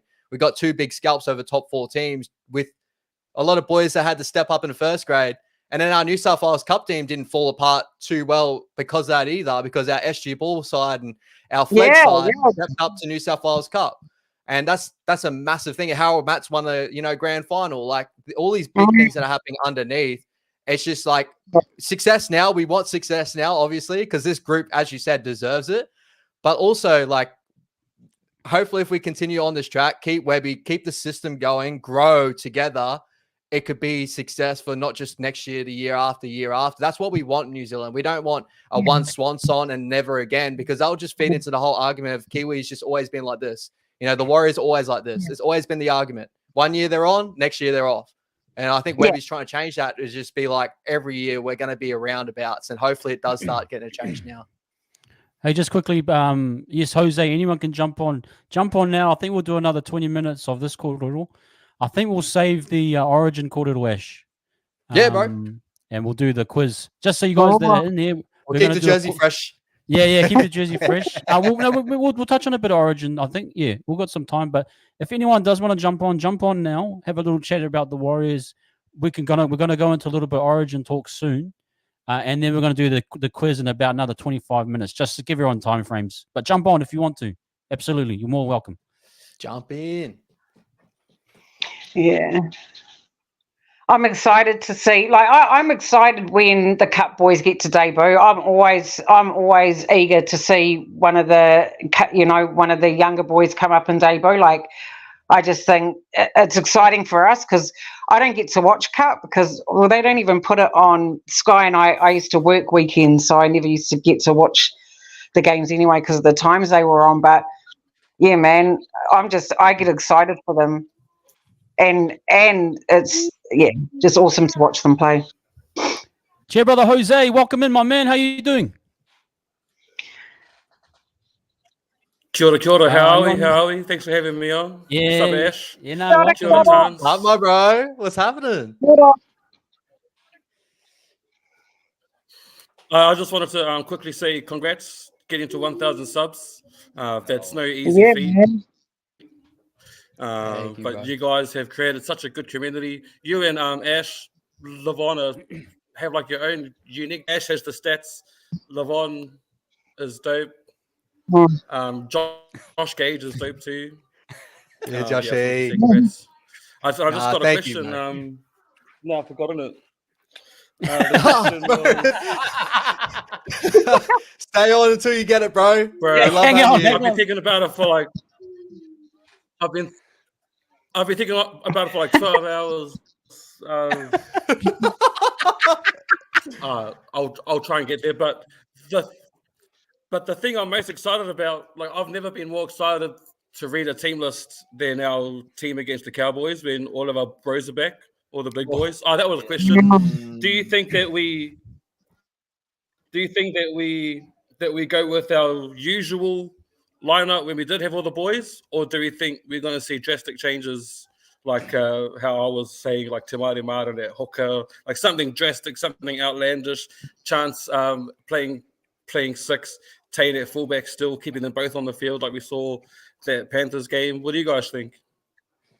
What do you reckon, Levon? Do you want to go first, or do you want me to go first? Yeah, I'll just quickly, my quick thoughts. I think you change. For me, Capewell doesn't come back in. I think you go ahead with either forward, or you go ahead with Marata. Walker, I would like to see as a starter, or Tohu does his 20 minutes and then Walker plays the rest, kind of thing. Me too. You know what I mean? Yeah. So Paulie Roach is a shout too. I think Paulie Roach is above Lussick. Shame he's injured. A shame he's injured, but I would have him. Me too. Above Lussick right now, and I think that was what the plan was on Sunday until he got his injury. So, so there's some things that are changing already. I think Webby putting Roach first was kind of a hint at, yep, he's putting guys up. So he's got his list of guys, and then he's putting them up depending on who's performing better. So yeah, it'll be interesting. I don't think there'll be heaps though. I think honestly the whole thing is about staying fit, keeping everyone fit. Like Dylan Walker, I'd love him to play 80 minutes every week, but he might break down in 5 weeks, So I think he's got to find the balance of using Tohu as well. Don't dismiss Tohu, but get them working a bit better. Yeah, that's my thought. Yeah, for me, bro, I don't see drastic changes at all. Rog, when Rog gets back, because we're going to be waiting until round 17 till Rog gets back. For me, it's going to be tough because I can see more and more Bomps really winning that spot. And that's the thing is the more we give Bomps time there, the more that, we're all going to see how good Bomps is there. But I would still love to see if RTS can do it when he gets actual good ball on that edge and whatever happens there without him hunting through the middle. But with everyone else, bro, I can actually I agree with Levon. I don't think Catewell will come back to a starting position yet. I think that we've made the move for Jackson Ford to be on the right side. I do believe that they'll probably stick with that now because we've had an opportunity with Marata coming back. He could have easily gone back to the left and Barnett could have gone back up front row, but they stuck solid with those two edge back rollers there. Barney, I'd love to see get back into the middle, but at the moment, I don't think we have that ability until maybe Marata comes back proper and maybe plays out on the edge. So whether you see Jacko go back to the left, I'm not too sure. Yeah, I honestly, with the Dylan Walker shout, for me, it's more of start the game with Tohu for 20, as Levon was kind of touching on, and Walker get a bit more of a role now, a lot more of a role, probably a longer minutes in between the 20 before half, 20 after half, really set us up for the rest of the ride home. Other than that, bro, I feel like all the players that are in those positions are experienced and have the potential to be amazing. It's just we got to play out this game plan with the effort that we've had the last couple of weeks. So I know it's been so good to see these boys be switched up in all the different positions and play amazing like that. But rugby league is an effort game, and if all these best players that we have play with effort and conviction, that's where we're going to see the best Warriors. It's not the Warriors that we've seen the last couple of weeks. I don't care what anyone says. The teams that have run out in the last 2 weeks aren't going to win us a premiership. Our best boys that SJ at 7, all that, that's our premiership winning type team if we can get back to that level. So that's just my thoughts anyway. Lance, what do you reckon? Yeah, I agree. I think I'd like to see Dylan Walker play more minutes. I think, and we touched on this earlier, Tohu probably playing the first 20 minutes and then the first 20 minutes or the last whatever, but not 80, not even 60. I'd like to see Roach instead of Lussick on the interchange. I mean, I can understand why Lussick's there, probably more so because of his defence. I mean, he only missed one tackle on the weekend. I think he cracked 46 tackles. But personally, I am not a Lussick fan. I think he's too slow. I don't think he can manipulate. I just think he's slow. He's slow getting the ball off the ground to the player. I'm just I'm like, bro, can you hurry up? Come on, because they're the ones that control the speed of the game, right? I mean, the hooker controls the speed of the game, which is played it when you're on attack. And for me, I just think he's slow. I think, Catewell, no, bro, no. What about you, Jose? What's your thoughts? Man,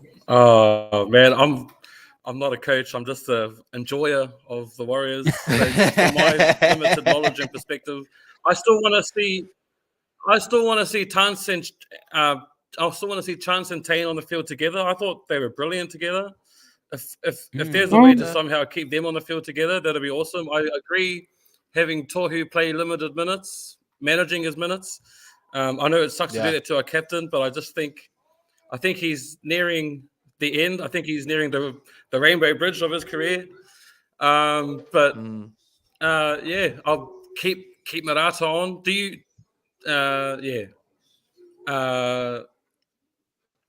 I'm looking forward to seeing Sean Johnson be on the sidelines these last 2 weeks. What kind of energy he'll bring on when he comes back? Will he be fully healthy? Yeah, more allowing of everyone else to have a run on the field, because that's where our spark came from these last 2 weeks, in my opinion. So it's just real exciting, man. I'm chomping at the bit for next Tuesday, 6 o'clock New time. So I'm not sure, but it's better than the game sometimes, eh? I think the main thing is more on the bench. Yep, I couldn't agree more. Teamless Tuesday for that's basically all I wanted to say. Yeah, and I think the Cowboys are a great team to do it to too, because they're not super amazing. They're not super trash either. So they're sort of, like a good test of how we step up with our boys back, I think. So it's all exciting stuff. So the Cowboys are great on paper, man. You look at the Cowboys on paper. I love the podcast. They're unreal, eh? Yeah. Oh, Jose, thank you, bro. Oh yeah, appreciate you. Most of the Queensland team have Cowboys players. No, sweet, bro. That's all I wanted to say. Peace. Man, brother. All love, Jose. All love. Up the Blues. Yeah, up the Maroons, baby. Yeah. Oh, no, awesome. Thank you, Jose, bro, for coming on. Yeah, if anyone else wants to jump on for a bit. We're gonna keep going. But it's nice to put it's nice to put faces to all these names that I see in the chats too. Yeah. I know. Because it's usually just the names, so it's good to see people's faces. Jose's a guy that I don't want to mess with if I run to him in the streets of the hoodie and his beard. I'm like, watch out for this guy, bro. Nah, shout out Jose, bro. You're the man, bro. Yeah, what a man. The beast, the beast. Well, he's damn right, though. The teamless Tuesday for round 14 is going to be super exciting. I mean, teamless Tuesday is my favorite day of the week. I'm just like, yeah, man, like, let's go. Nothing much changes, but when I like changes, to be honest. When I do see some changes, I'm like, oh, man, like, let's see what this person's made of. So it can be a really positive thing. Not the injuries. I don't. Oh, Tan's just popped out. Here we go. Super exciting. Should phase. Tan's back. Yeah, you go. Drop that for a little bit, Tan. Yeah, you're good. You're good. Yeah, just to see these players like Moala step up. Yeah. But can I ask a question? Do you think Ed Kusi is too big for a winger now? Like, I mean, he's a beast, is he not? Would he look good on the edge? Would he be a good, I don't know, edge, I know a lot of people have been talking about that, eh? Like, everyone's loving it. For him, it'll take a lot of time, obviously, to learn that edge back row role. Like, at the moment, I don't think he's first grade standard as a winger right now.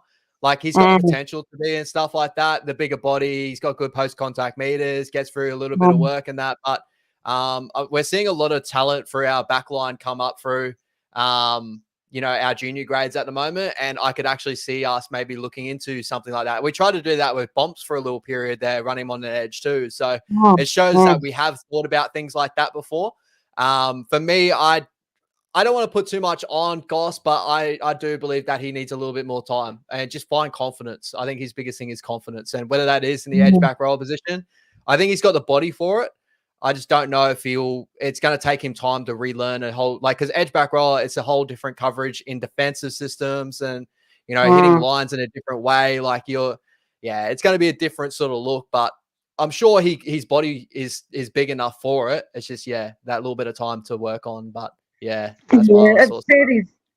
said he's got a few errors. That bummed me out, man. That bummed me out when he my gosh, I was just like, oh, mate, are you kidding me? I bummed out from, I was just like, brother, man, come on, switch on. Can't be having any of that bull crap. Not today. See, the thing The thing with Ed probably going to an edge, we probably won't see him in first grade, in my opinion. Like the amount of edge back rolls and that we've come through our junior grades at the moment too. Like, unfortunately, I just don't think we'll see maybe the full potential of Ed. I just feel like that might be it. Maybe that's a crazy take right now, and maybe he'll prove me wrong. I hope he does, because I love it. He looks like just a genuine nice person that's going through his work, trying his heart out there. But like, it's yet to be seen yet. You know what I mean? It's yet to be seen, and that's the whole thing. Is like, you know, the edge back rolls we got coming up. Leka Halasima. We still got Sifakula to come back off it. Obviously, he's come back in cup, so we got yet to see him back in the first grade again. He could play on the edge, play for the middle. You know, Iramira that we got in the cup side as well. Like, you know, we got Laban now. And then when you look at all the injuries, like I've just got the injury list that come back up. So this is the round 14 players that should be coming back. We got Rocco Berry, we got Kurt Catewell, we got Wade Egan, Adam Fennell-Blake, whether to stand down, whatever's going on there. Tohu Harris, Sean Johnson, Chance Nickel-Clockstag. That's a mental load of players that we got to try and fit into positions where a lot of players have really stood up in those other positions too. So that round 14 is going to be an interesting team list. I'd keep Laban on out. I think he's just getting better every week. You know, like yeah, and there's not heaps of pressure on him. It's just, bro, get out there, do, and he does exactly that. He gets out there, he does his job. But he's going to score a try soon. I thought he was going to score one on Sunday. I was like, bro, like, I don't know. He's going to get a try. Definitely. I think keep him there. I think he's been awesome. You know, he gets out there, he does his mahi, and, you know, and that's what you want, right? Yeah. It'd be sad for him to get dropped to make way for Kurt Catewell to come back, I reckon.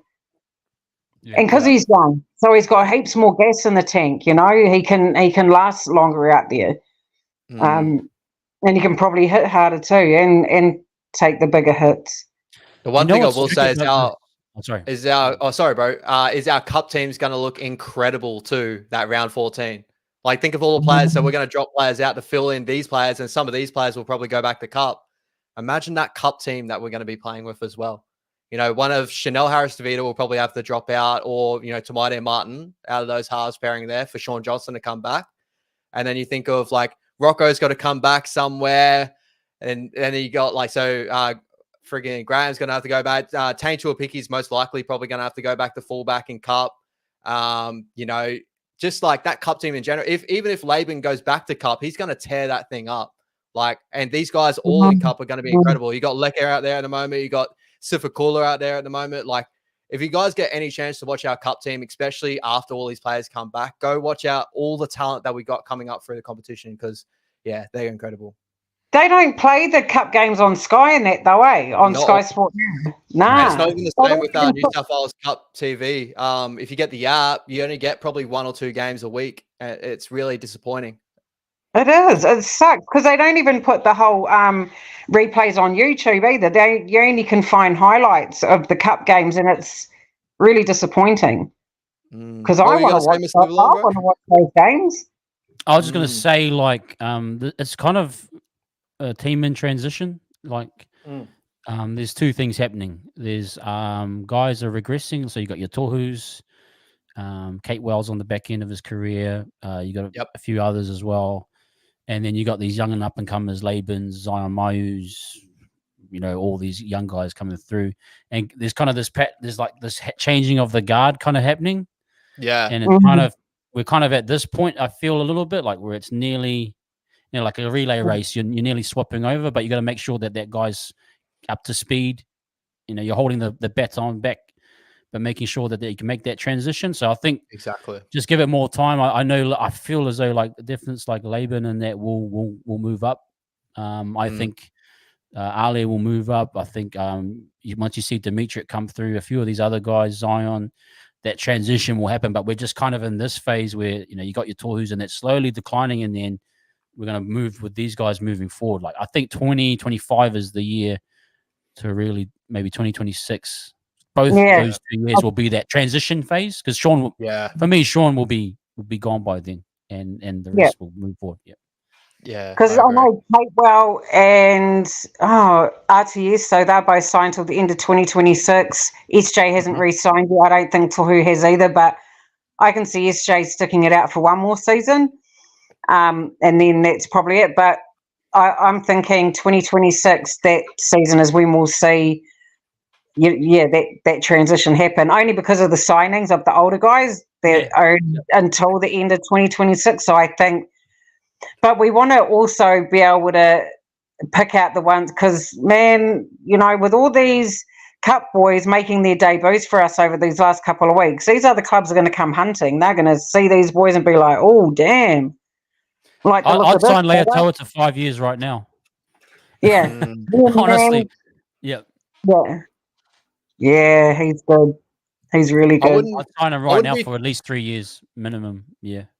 My whole thing, like, I wouldn't be too worried about a lot of these boys getting, I'm worried of, obviously, teams are going to notice their talent and try to snatch them up as best as they can. But from all the media I've seen out of Zion, Mai'u, Sifikula, Leka Halasima, all these really young kids that we got coming up, Zion came out, I'm pretty sure, I think it was reported that he came out and said that he wants to change the stigma of, Kiwi players going over to Australia and getting their trade over there. They want to get it done in a Warriors jersey, and they all want to come through as Warriors together. And I said this to Levon a little while ago too. It's like, when it felt like Webby has kept a lot of these younger boys down as best as he can, I feel like a lot of it to me feels like he wants to keep a young group together, very similar to what the Panthers had very early on when they came through their cup grades and stuff. They're winning premierships, bang, bang, bang, all the way up through cup. And when they came through, they played together for how many years together? Like, Jerome Luai and Brian To'o and Stephen Crichton, they all went to like school together. They were playing footy together all the way up through the grades. He wants a similar thing. They've been playing together for like, probably 10 years since, I think Cleary's like 25 now, isn't he? 24, 25. They've been playing together since they were 15, 16. Cleary, Luai, Critter. And that's why they're so successful. And that's exactly. It was like how Melbourne Storm, how they were so successful, because you had Billy Slater, Cooper Cronk, Cam Smith, that played together for so long, and they played together in the Queensland team, they played together in the Australian team, and it's another reason for Melbourne Storm's success, because they had that same team, those same players that played together for, a decade. And if you want that same positivity, where I figured that out too, is it wasn't just that report, but if you go see Zion's debut game against the Titans, even though he lost, he was devastated on the loss. He had his head down, but the group of boys that all came together to him is all the boys that have come up through the grade with him. And so you had Leka was there, you had Sifikula was there, even Ed Gossi and all those boys, they were all together and they had got a photo together.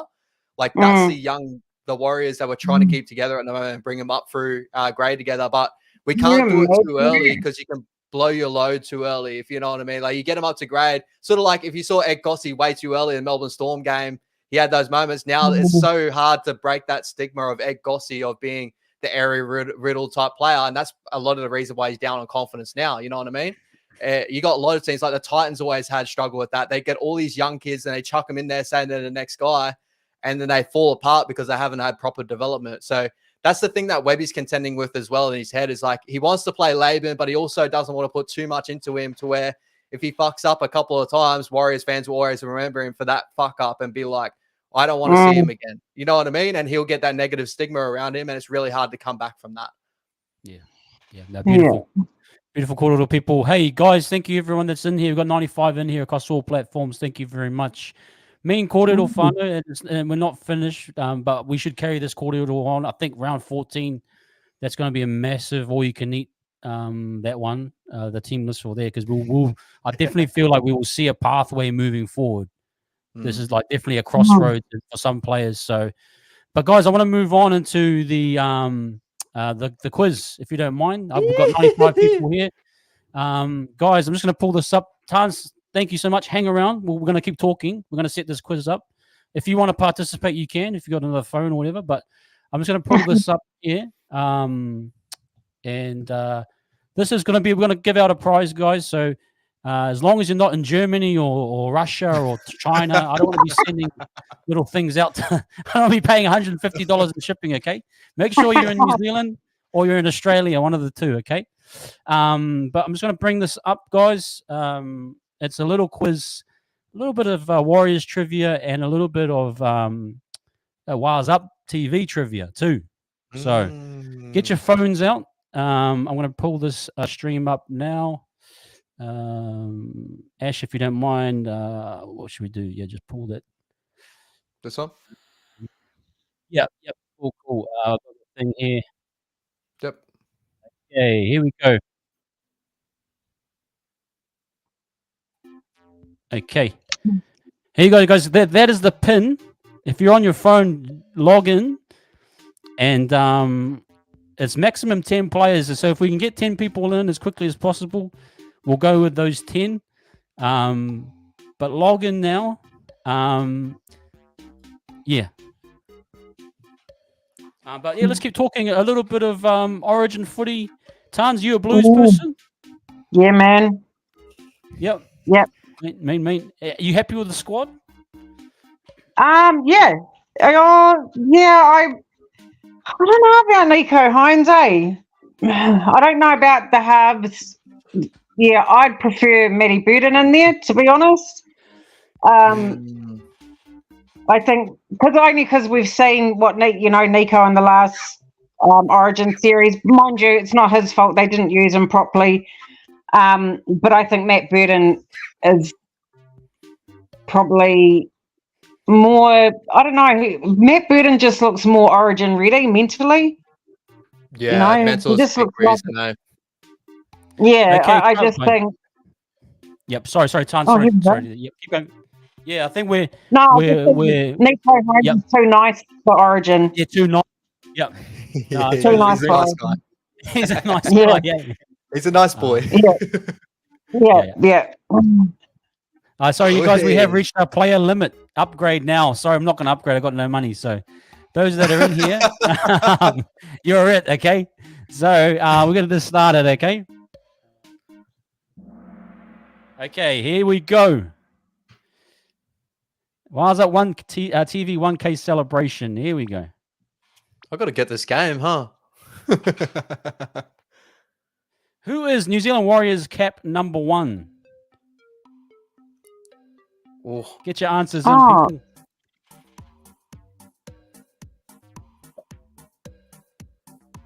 Nine more seconds.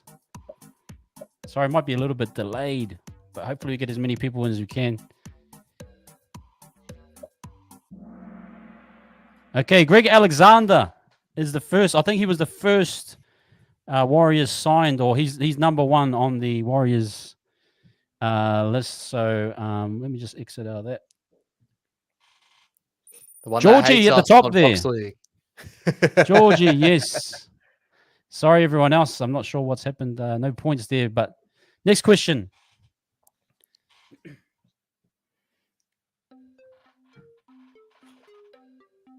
How many tries did Manu score in his Warriors career? And he is the club record holder for tries.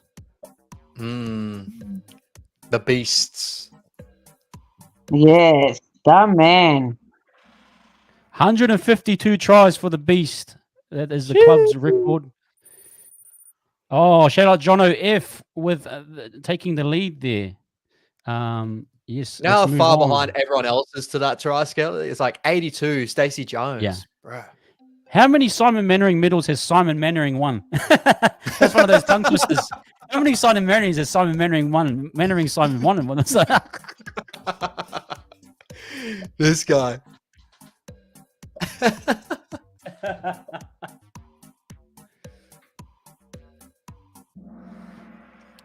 Okay. 5 medals. Yes. Damn. He's won 5 of his own medals. That's crazy. Oh, Ash, can you just move your screen, brother? It's not conflict of interest. Bro. Yes. How do you win 5 of your own medals? I think they were I don't know, I think it was player of the year before, but because he got so many of them, I think they became the Simon Mannering medal. So yeah. So shout out Jono F in the lead. Good on you, George, getting some points on the board. Where was Ash born? Look at the beautiful man right there. Oh, baby me. Look at that. Me and my sister. Look at him. Look at him. Brisbane. Old school cringe. Ipswich, Caboolture, or Redcliffe? See if Ash's got any family on here. Everyone is wrong. It is Caboolture. Cabo boy. He's a Cabo boy. So the score remains the same. 45-10, baby. 45-10. Okay, here we go. How many tries did Francis Melly score against the Bulldogs in the 2003 finals? How good was old France?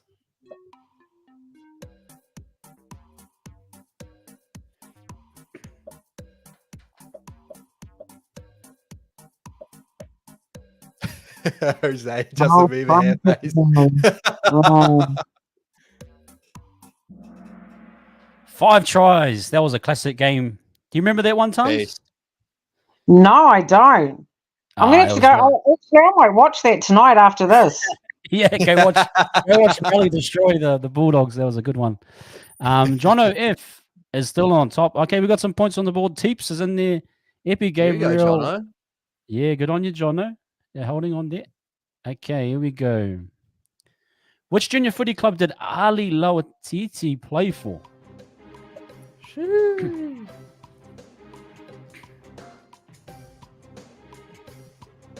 What a freak of nature he was. Yeah, man.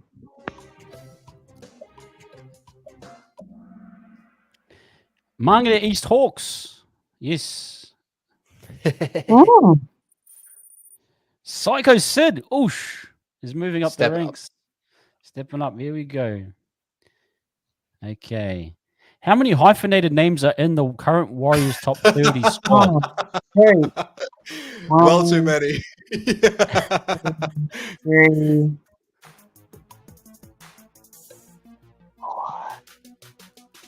It's a tough one. Count them out if you can. There's a lot of them there.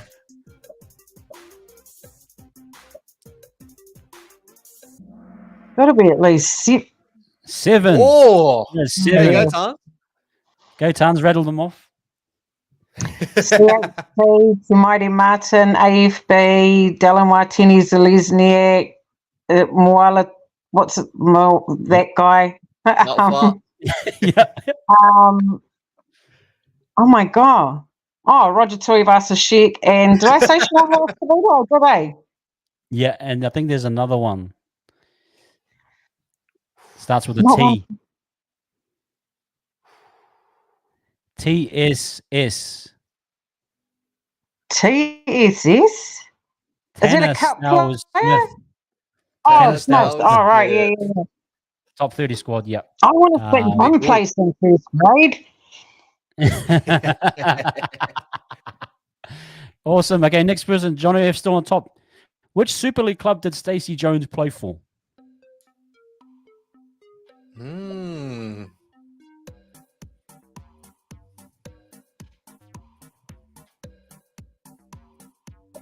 I actually didn't follow too much of Stacy in England. I wonder how he went.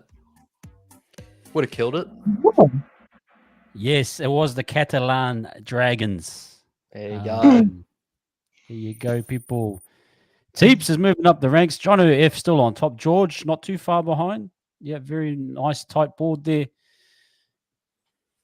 What junior footy club did Levon play for?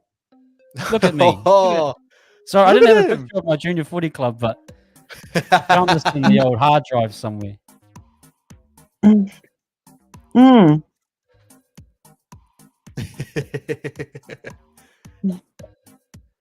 That was probably my parents intentionally trying to do something there. They got sick of me.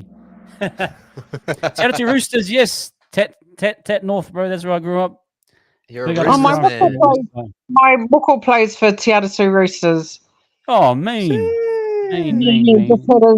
I think second or third game on the weekend. Yeah, mean. It was good.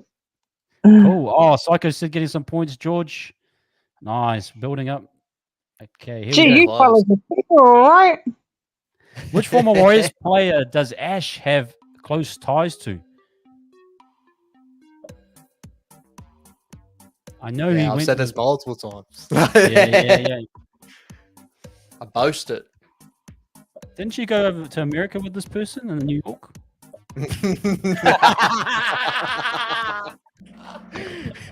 Oh, it must be. Ronald No Wilson. substance. No substance. Wasn't Matty Lodge, was it, when you on that trip with him? No. I'll never come back. You'll never be back in the country. Oh, okay. Yeah, Epi's moving up. Nice. Very nice. Okay. Yeah, Shout out to Ronnie. Yeah, shout out to Ronnie. Shout out to Hope Ronnie. he's doing well. Sad, we all sad for what's happening with him, but hopefully he gets back on the field. Yeah, hard out, 100%. Which former Warriors player had the most Kiwi caps? Oh, Oh, Ooh. I think I know this one. That guy. That one. Yeah, that one. Ruben Wiki. Yep. Most cap The Kiwi. I beast. think it was 54, 55 tests. Yep. So. Oh, Ruben, man. Oh, Psycho Great. Sid. Psycho Sid. Very nice. Very nice. Oh, damn, you jumped up there, Psycho Sid. Who is this? Who is this, people? Who is this warrior? Oh no. That, How dare you do that? I think wrong, mate. If you know, you know. How dare he, eh? How dare You gotta he? go. You gotta go. Good on you, Rusty. Oh. Good on you, Rusty. Oh, that's gold. Oh my goodness, there's a 3. Wow. Psycho Sid on top, George moving in just behind with OG Thunder. Oh my god. John F dropping down. Whoo. Hey, boys. How many grand finals have the Warriors played in? This should be this is a nice simple one. You know what? I wish Grand football. I wish football ran like the Premier League, bro, because we would have won a premiership by then. You know what I mean? We have one minor premiership, so should go like that. Mm. It was 2. Absolutely. Oh, John F sneaking back up. He's getting back into it. Very nice, very nice. Okay, here we go.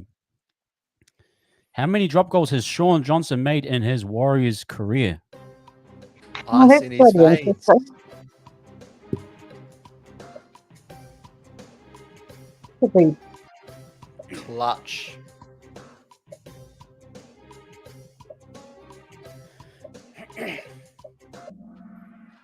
It's 4 people. And I thought it was more. I thought it was more. Yeah. Oh, I looked through the stats through the years. He didn't make a drop goal. Now, NRL might be wrong, but he got 2 last year, and he got, I think was it 2 this year or something like that? He's got 4, and he's got 1 at Sharks, so he's on 5. Yeah. You know what he was good for though, bro? The fakey, the field goal, and then taking off and going. mm. Yeah. Where he's at, bro. Absolutely. Psycho Sid is going ham right now. Whoever you are, Psycho. Crushing it. You came Man. from the bottom. Well, Yep. Hang on. now you're up there. Okay, here we go. What is this man's real name?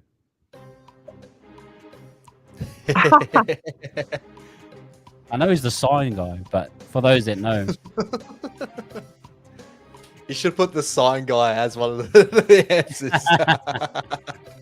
He's got some pretty cool signs, though, has he not? Like his, Unreal.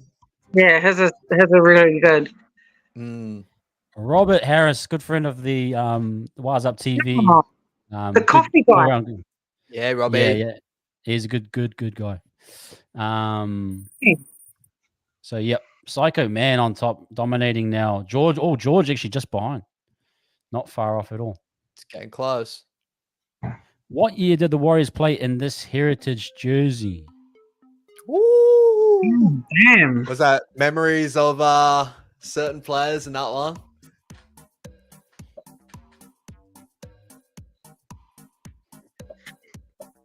My memory's so bad.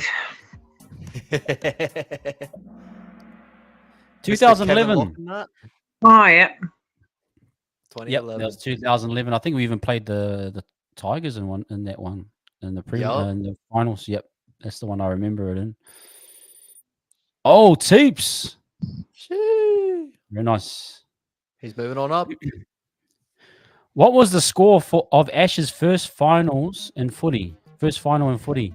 Where are you, Ash, in this picture? I can't see you. Bro, it's a crazy one. I'm in there in the mix somewhere there.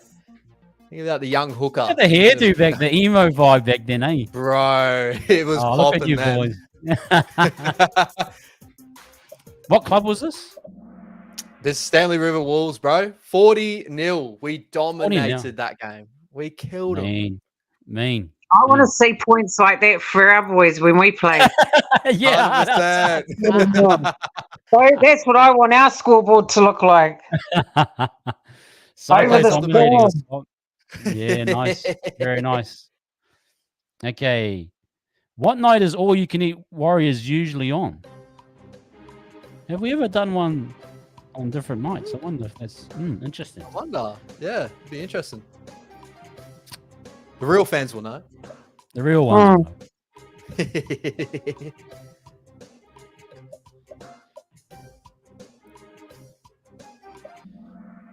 Yeah, it's Tuesday night. All You Can Eat Warriors.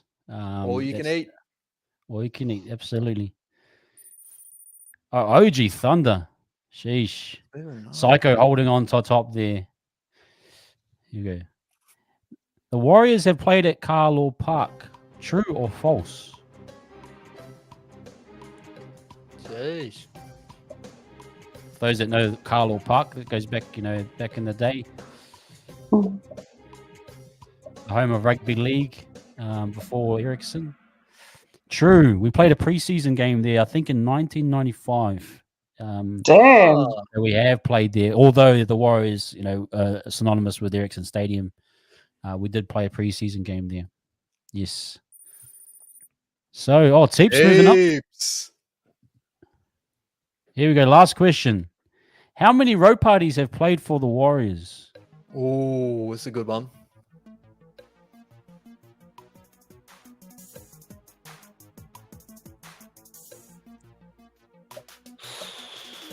I feel like I'm missing one. Have to see. 3. Oh, I got it.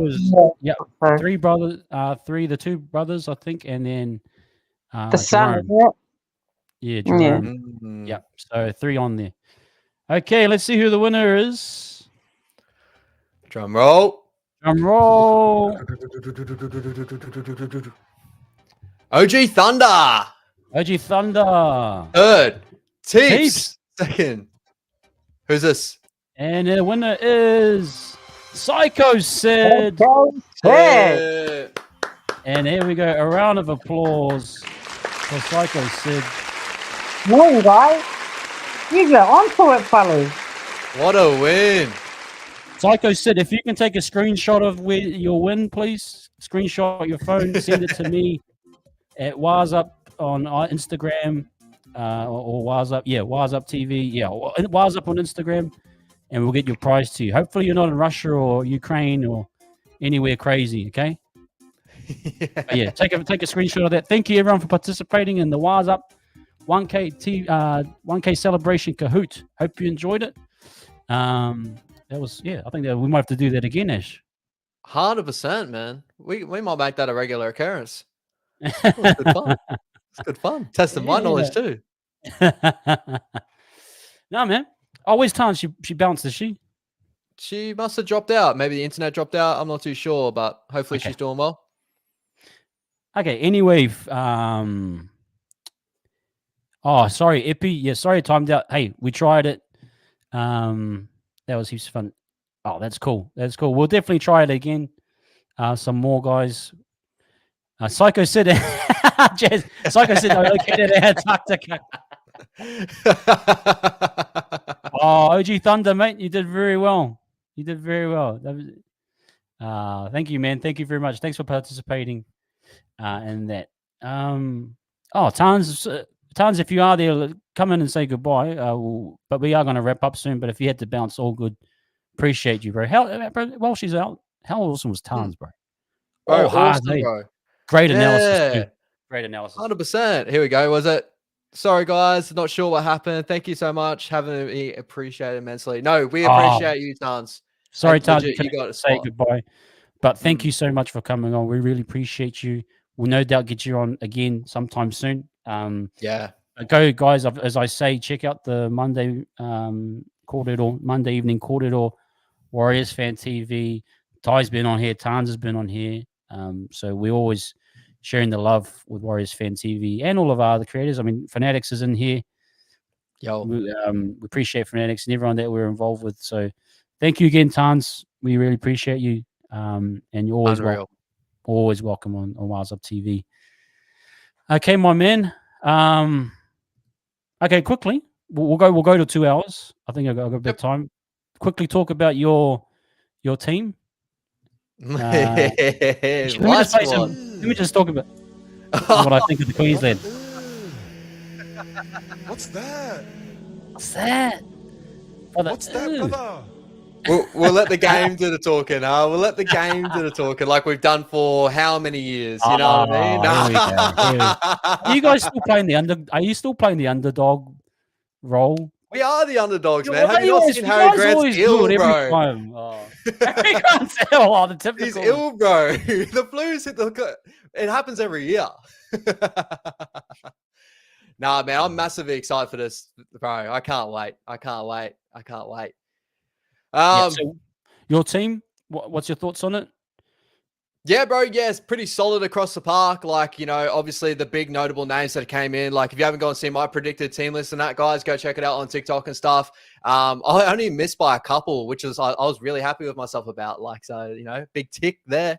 Muzza in the winger spot. Obviously, he's not been in incredible form lately, but he's an incredible player. Like, he's defensively so sound. So I can't wait to see that. Obviously, you guys know him from last year as a guy that saved Teddy's try and all that sort of stuff. You know, defensive effort, bro. He's incredible, man. He's unreal. Just that. Do I say it? Queensland mentality, baby. Just that Queensland mentality. Nah, you know, like, so I'll be honest, like, the way you know that, I'll put it all to you, actually. The way you know that New South Wales have picked a squad that is really, really solid and it's got a lot of talking points, a lot of things to worry about too, is the amount of Queensland notable legends that have come out and actually try to critique the New South Wales squad as much as possible. That's when you know you picked a really good squad. Listening to Bloke in a Bar and that, like, a lot of talking on how the New South Wales Blues are running out, obviously the bench change and stuff. But as I said in my little review, is the names I'm circling is like Liam Martin, obviously Spence. And if Mitch Barnett gets into a spot there, I'll be way more worried about this Blues squad, because that is the old school Blues that I used to worry me back when I was like a young boy, like 04, you know, all those years growing up. You had Brad Fittlers and that, but you also had like the O'Donnells, you had, you know, the Waterhouses, just those grinders, bro. That's what you've been missing for such a long time. But yeah, to finish on our squad, like Jaden Sewer, I can't wait to see him back in Origin. Yeah. Obviously, got a mean shoulder. Like, he's defensive. Like, he's so good in defense. So I'm really, really excited to see that.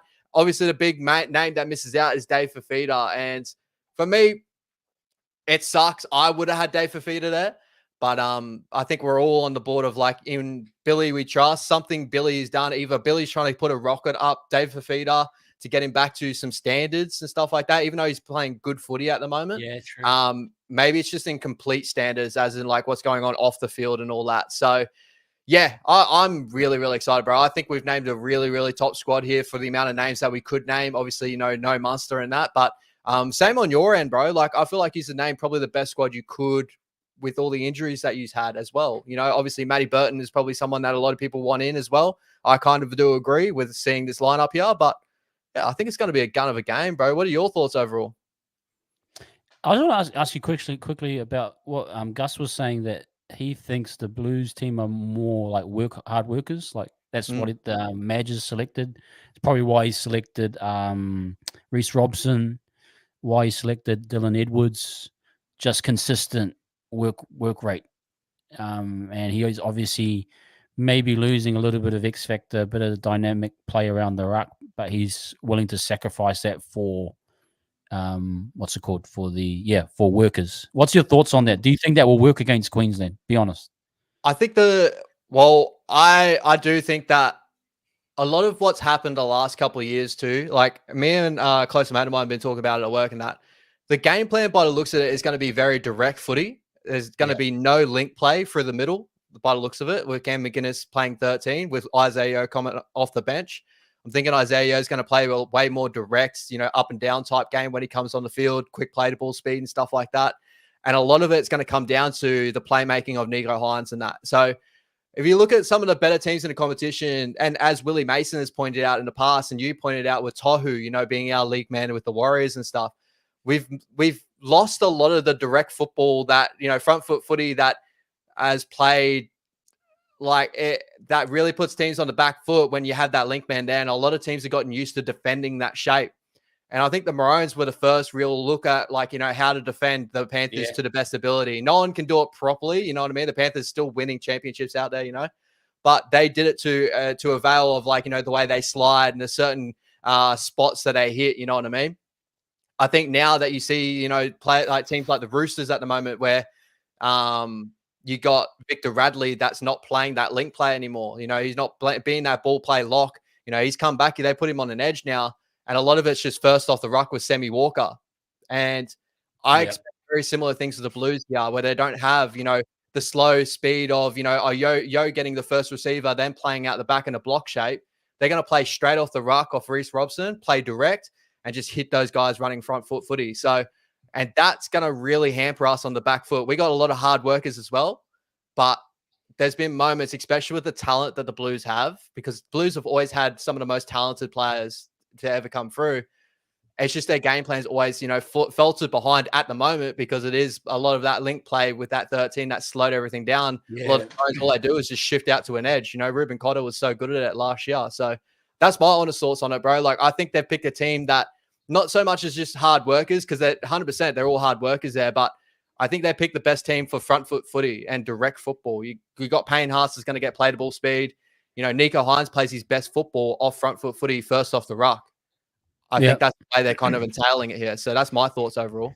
What are your thoughts overall? Yeah, I mean, that Panthers block shape was so predictable for Queensland last year.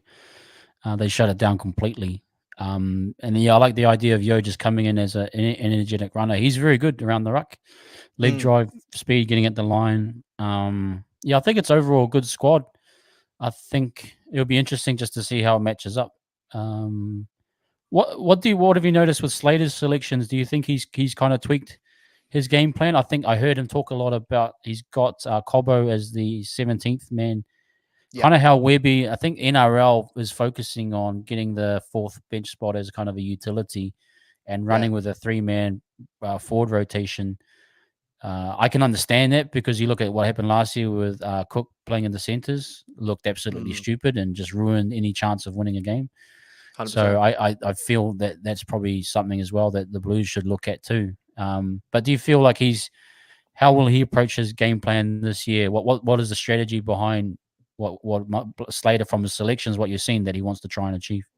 I think it's going to be very similar to what Webby does with his bench when he has that that player that's going to be the utility cover. I wouldn't be surprised if Cobbo actually gets brought on in the middle, sort of like what we've done in the past with KP, what we've done with Cooper Cronk. When we've had all those other positions covered, we're playing them through the middle. KP's for his first game of Origin, we played him off the bench in that 14 jersey. We played him through the middle. He had to do a ton of work, and that was one of his better games too in Origin. He was incredible like that. And the Broncos have done it with Cobbo last year. They did it for a little short period there where they ran him out that 13 jersey, which everyone, when they saw that on the team list, were like, what is going on? Like, why is Cobbo playing in the middle? But, he handled his own. You don't want to play him there for longer minutes. But I feel like if you're going to get minutes into him, that's one way to do it. And obviously the other way is more so, if we got any back lines that drop out, if there's any injuries, because, it's been hampered for the last, how many years, the amount of, backlines, like backline players that have dropped out, like the Blues, as you said, with Damien Cook trying to play center, even like what Tommy Turbo went down with the pec injury last year as well. They had Nico Hines go to the edge there too. We obviously won the game off the back of that sort of, that it was. So, I think it's a lot of playing like front foot footy in that sort of area too, where Madge is playing an all out, like, I've got my team here. If anything goes wrong, it is what it is. That's up in the air. But I know that the team here is just going to be out there, and he's got a direct game plan. So he's going balls to the wall. if it all falls apart, if there's any injuries in the back line, it is what it is. They're just going to go for it. And for the middle on that, where I feel like Billy's playing a bit more conservative of like, all right, I know who to change here, here, and here. One thing I actually want to throw out to you, because I did touch on it before. I reckon if Dylan Walker played majority of this year without the injuries and stuff like that, I really do think he would have had a look in on that, that 14 jersey in Origin, because of him also having that backline cover sort of aspect to it. He was the perfect backline type cover guy, yeah. I don't think people are talking about it enough. Like, you got, obviously, everyone's been talking about Cam McGuinness was going to be that 14. Now he's that 13 and stuff like that. But looking at everyone else on the bench, like Matt Burton's been thrown up as that. He could play center, he could play half and that. But if you wanted a forward that could play through the middle, that could also play on the center, the edge, and the halves, Dylan Walker was that perfect player. And if he wasn't injured, I honestly do think we could have had 2 Warriors representatives in this team here. That was my thought over. What were your thoughts on that? Maybe he just rounded out fitness wise. He's just rounding out now, so it's just too late. It was too late a call, I think. 100%. But it would have been the right call, because I think McInnes and Yo, it's like almost too much of one thing, maybe. And if you would have had Dylan, you'd probably have him as your 17th man, or he just can do so much. Yeah. Again, you'd never know, but he might be a call-in for Origin too. You just don't know what could happen. And if he's playing really well, the thing with Dylan, he's just he knows the game of footy inside and out. He knows what will be required. He knows what it looks like in every spot. So if you had him covering, he'd majority do a good job. And from memory, bro, he was in the grand final winning team of that Rabbitohs team with Madge. Very similar. Yeah. I'm pretty sure he was in that grand final. He's one of Madge's guys, probably. He's one of Madge's guys. So honestly, do believe that if he was fully healthy and got through the season and playing the similar footy as what he is now, he would have had a jersey. I still wholeheartedly believe that. If you look at the bench that they got now, I think that's the only thing that you can look at the Blues now and go, the bench, the interchange, like the rotations, I'm still yet to kind of see the way it's going to go. Like Hamole, like whether he's going to push into an edge, Liam Martin probably go to a middle look. Hudson Young, where's he going to come on and really do his damage? Like, are you going to play 2 long minute edges and take him off and put Hudson Young out there? Like, how many minutes is he going to get? Spencer's a big one. Like, Spencer's just that type of guy. Go out there for 20 minutes and bash and just go. But like everything else, I think Mitch Barnett is well more suited to that bench, in my opinion, than Hudson Young. I would roll Martin in there for I'd have rolled Martin and Crichton just for the whole game. Yeah. And they can play those minutes. They can play long minutes. For me, bro, the way I looked at it when I did my predicted squad, and the way I looked at it was, I've seen Liam Martin in Origin come off the bench through the middle and change the game. Like, momentum wise, like he defends so hard. He can play as a middle forward. I would have loved to see him go to the bench. Olakau'atu play some decent minutes on the edge, and Liam Martin come on and just change the dictation of the game. I felt like he was more suited to that role than maybe Hamole, you know what I mean? But Mitch Barnett's got that ability too. So really, I hope Mitch stays in that 20 role, because as a Queensland fan, I don't want to see him there. As a Warriors fan, as soon as he goes into Origin, we don't get him next week either. So let's just, keep him in that reserves. The Blues don't need him. It's only benefiting you, mate. It's benefiting me because he doesn't play for the Warriors. He plays for the Warriors and he comes back. But it's benefiting you too much. Hey, that's what the situation I'm in, bro. You know what I mean? Okay, so would you not rather have Mitch Barnett play, and then he comes back to the Warriors and he's the same player, or would you rather Mitch Barnett play, beat you guys, but the Warriors improve and we make the grand final? What do you want? There's a couple of key words you had there, bro, and that's beat you guys. Because if he comes back with a loss under his belt, I don't know how he'll be. Nah, I'm joking. That's what I'm saying. Where's your heart? Is it Warriors or Queensland? Like, where actually is your heart? When it comes to Origin, bro, it's all Queensland for the week. You disgust me, man. Warriors all day. Come on. Oh, I didn't hear that. You want Mitch Barnett back or? No. That's what I feel. I mean, it doesn't matter the result, but if Mitch plays, I think you'll get a lot from that and bring it back to the he will. Yeah. So it's just a matter of like him playing. I would love to see him on the field. like, I think what Webby's done with these guys specifically has kind of like molded them and put them in this position to be flexible, like to be able to play in these big games. I've got no doubt Mitch will be fine no matter what role they ask him to play in Origin. He'll step up. He'll do everything. Just hope he gets a shot. It'd be interesting to see what Madge does, but he's in the squad. You never know. There's always injuries at training. You know, it's that time of year. Hamstrings pulled, everything. You know, it's all adding up on people's bodies. So it's just whoever stays fresh the most. You know, but yeah, I think like as you said, like I think the key point to really hold on there too is like what Webby has done for this club for a player of him to come in and suit that role now and like really show his ability. It's a similar thing as like when Dave Fafita got, you know, rumored to go to the Panthers the first time. And I was so excited. Not only like, I was like with the NRL, I was like, don't do that. But when it came to Origin time, I was like, do that move, please. So you learn all the intricate parts of football. You know what I mean? Like that's the one thing Mitch Barnett was missing in his game from the Knights. He's come to the Warriors. That's such a good system that he's made him the player he is right now. And he's made Origin jersey. It's the same thing as, you know, we got Isaiah Bubbly going to the Panthers. It's not only just good for the Panthers. If you look at after football, when we go to internationals, Isaiah Bubbly is going to be a whole different guy for the Kiwis being in that Panthers system. So that's the real positive we take out of all this, my bro, is that our system is now a system that is putting these guys on a pedestal and players can come to us and expect to get to a level of an Origin jersey now. You know what I mean? Yeah. Where if there was a good period, as we pointed out last time, Jacob Lilliman was our last man, Queenslander, that played Origin. You know what I mean? So that's what I mean, bro. Yeah, it's good to see that our club is putting these guys on a pedestal and, like, you know, they're getting selected for big honors like this. And I think he's going to be incredible whether he plays or not. You know what I mean? Yeah. No, absolutely. Hey, I think we'll leave it there, Ash, for now. I love that. Because I'll let you carry on tomorrow as well. I know there'll be a lot of talking points. Guys, just so you know, Ash is back with Around the League with Ash tomorrow. What time, brother? 7:30 still or 7?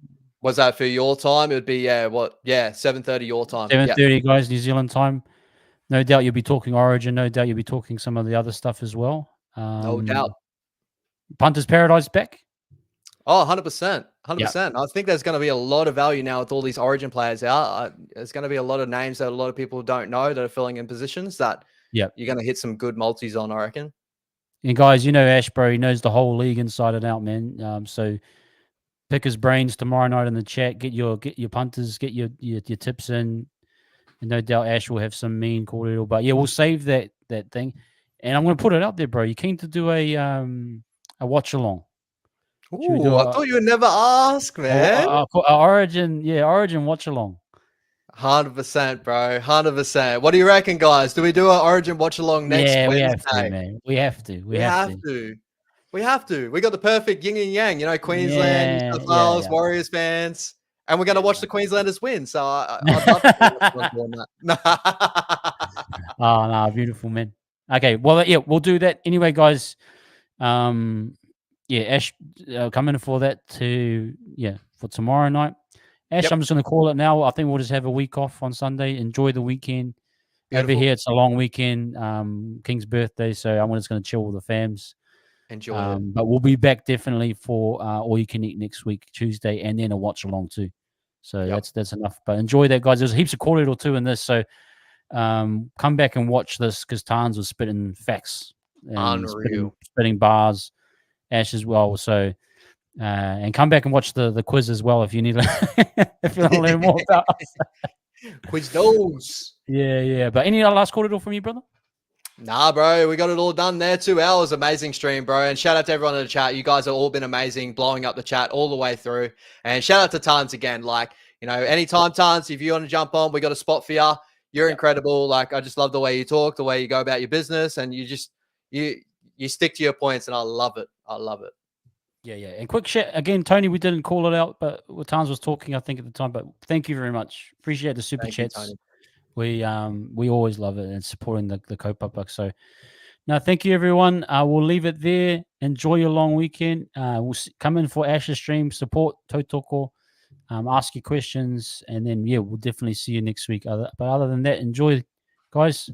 Up the wires. Stay safe. The Waz. And Up last the thing, Maroons. no, cut that. Up the Blues, baby. Get out of here. Up the Maroons. Later, Waz.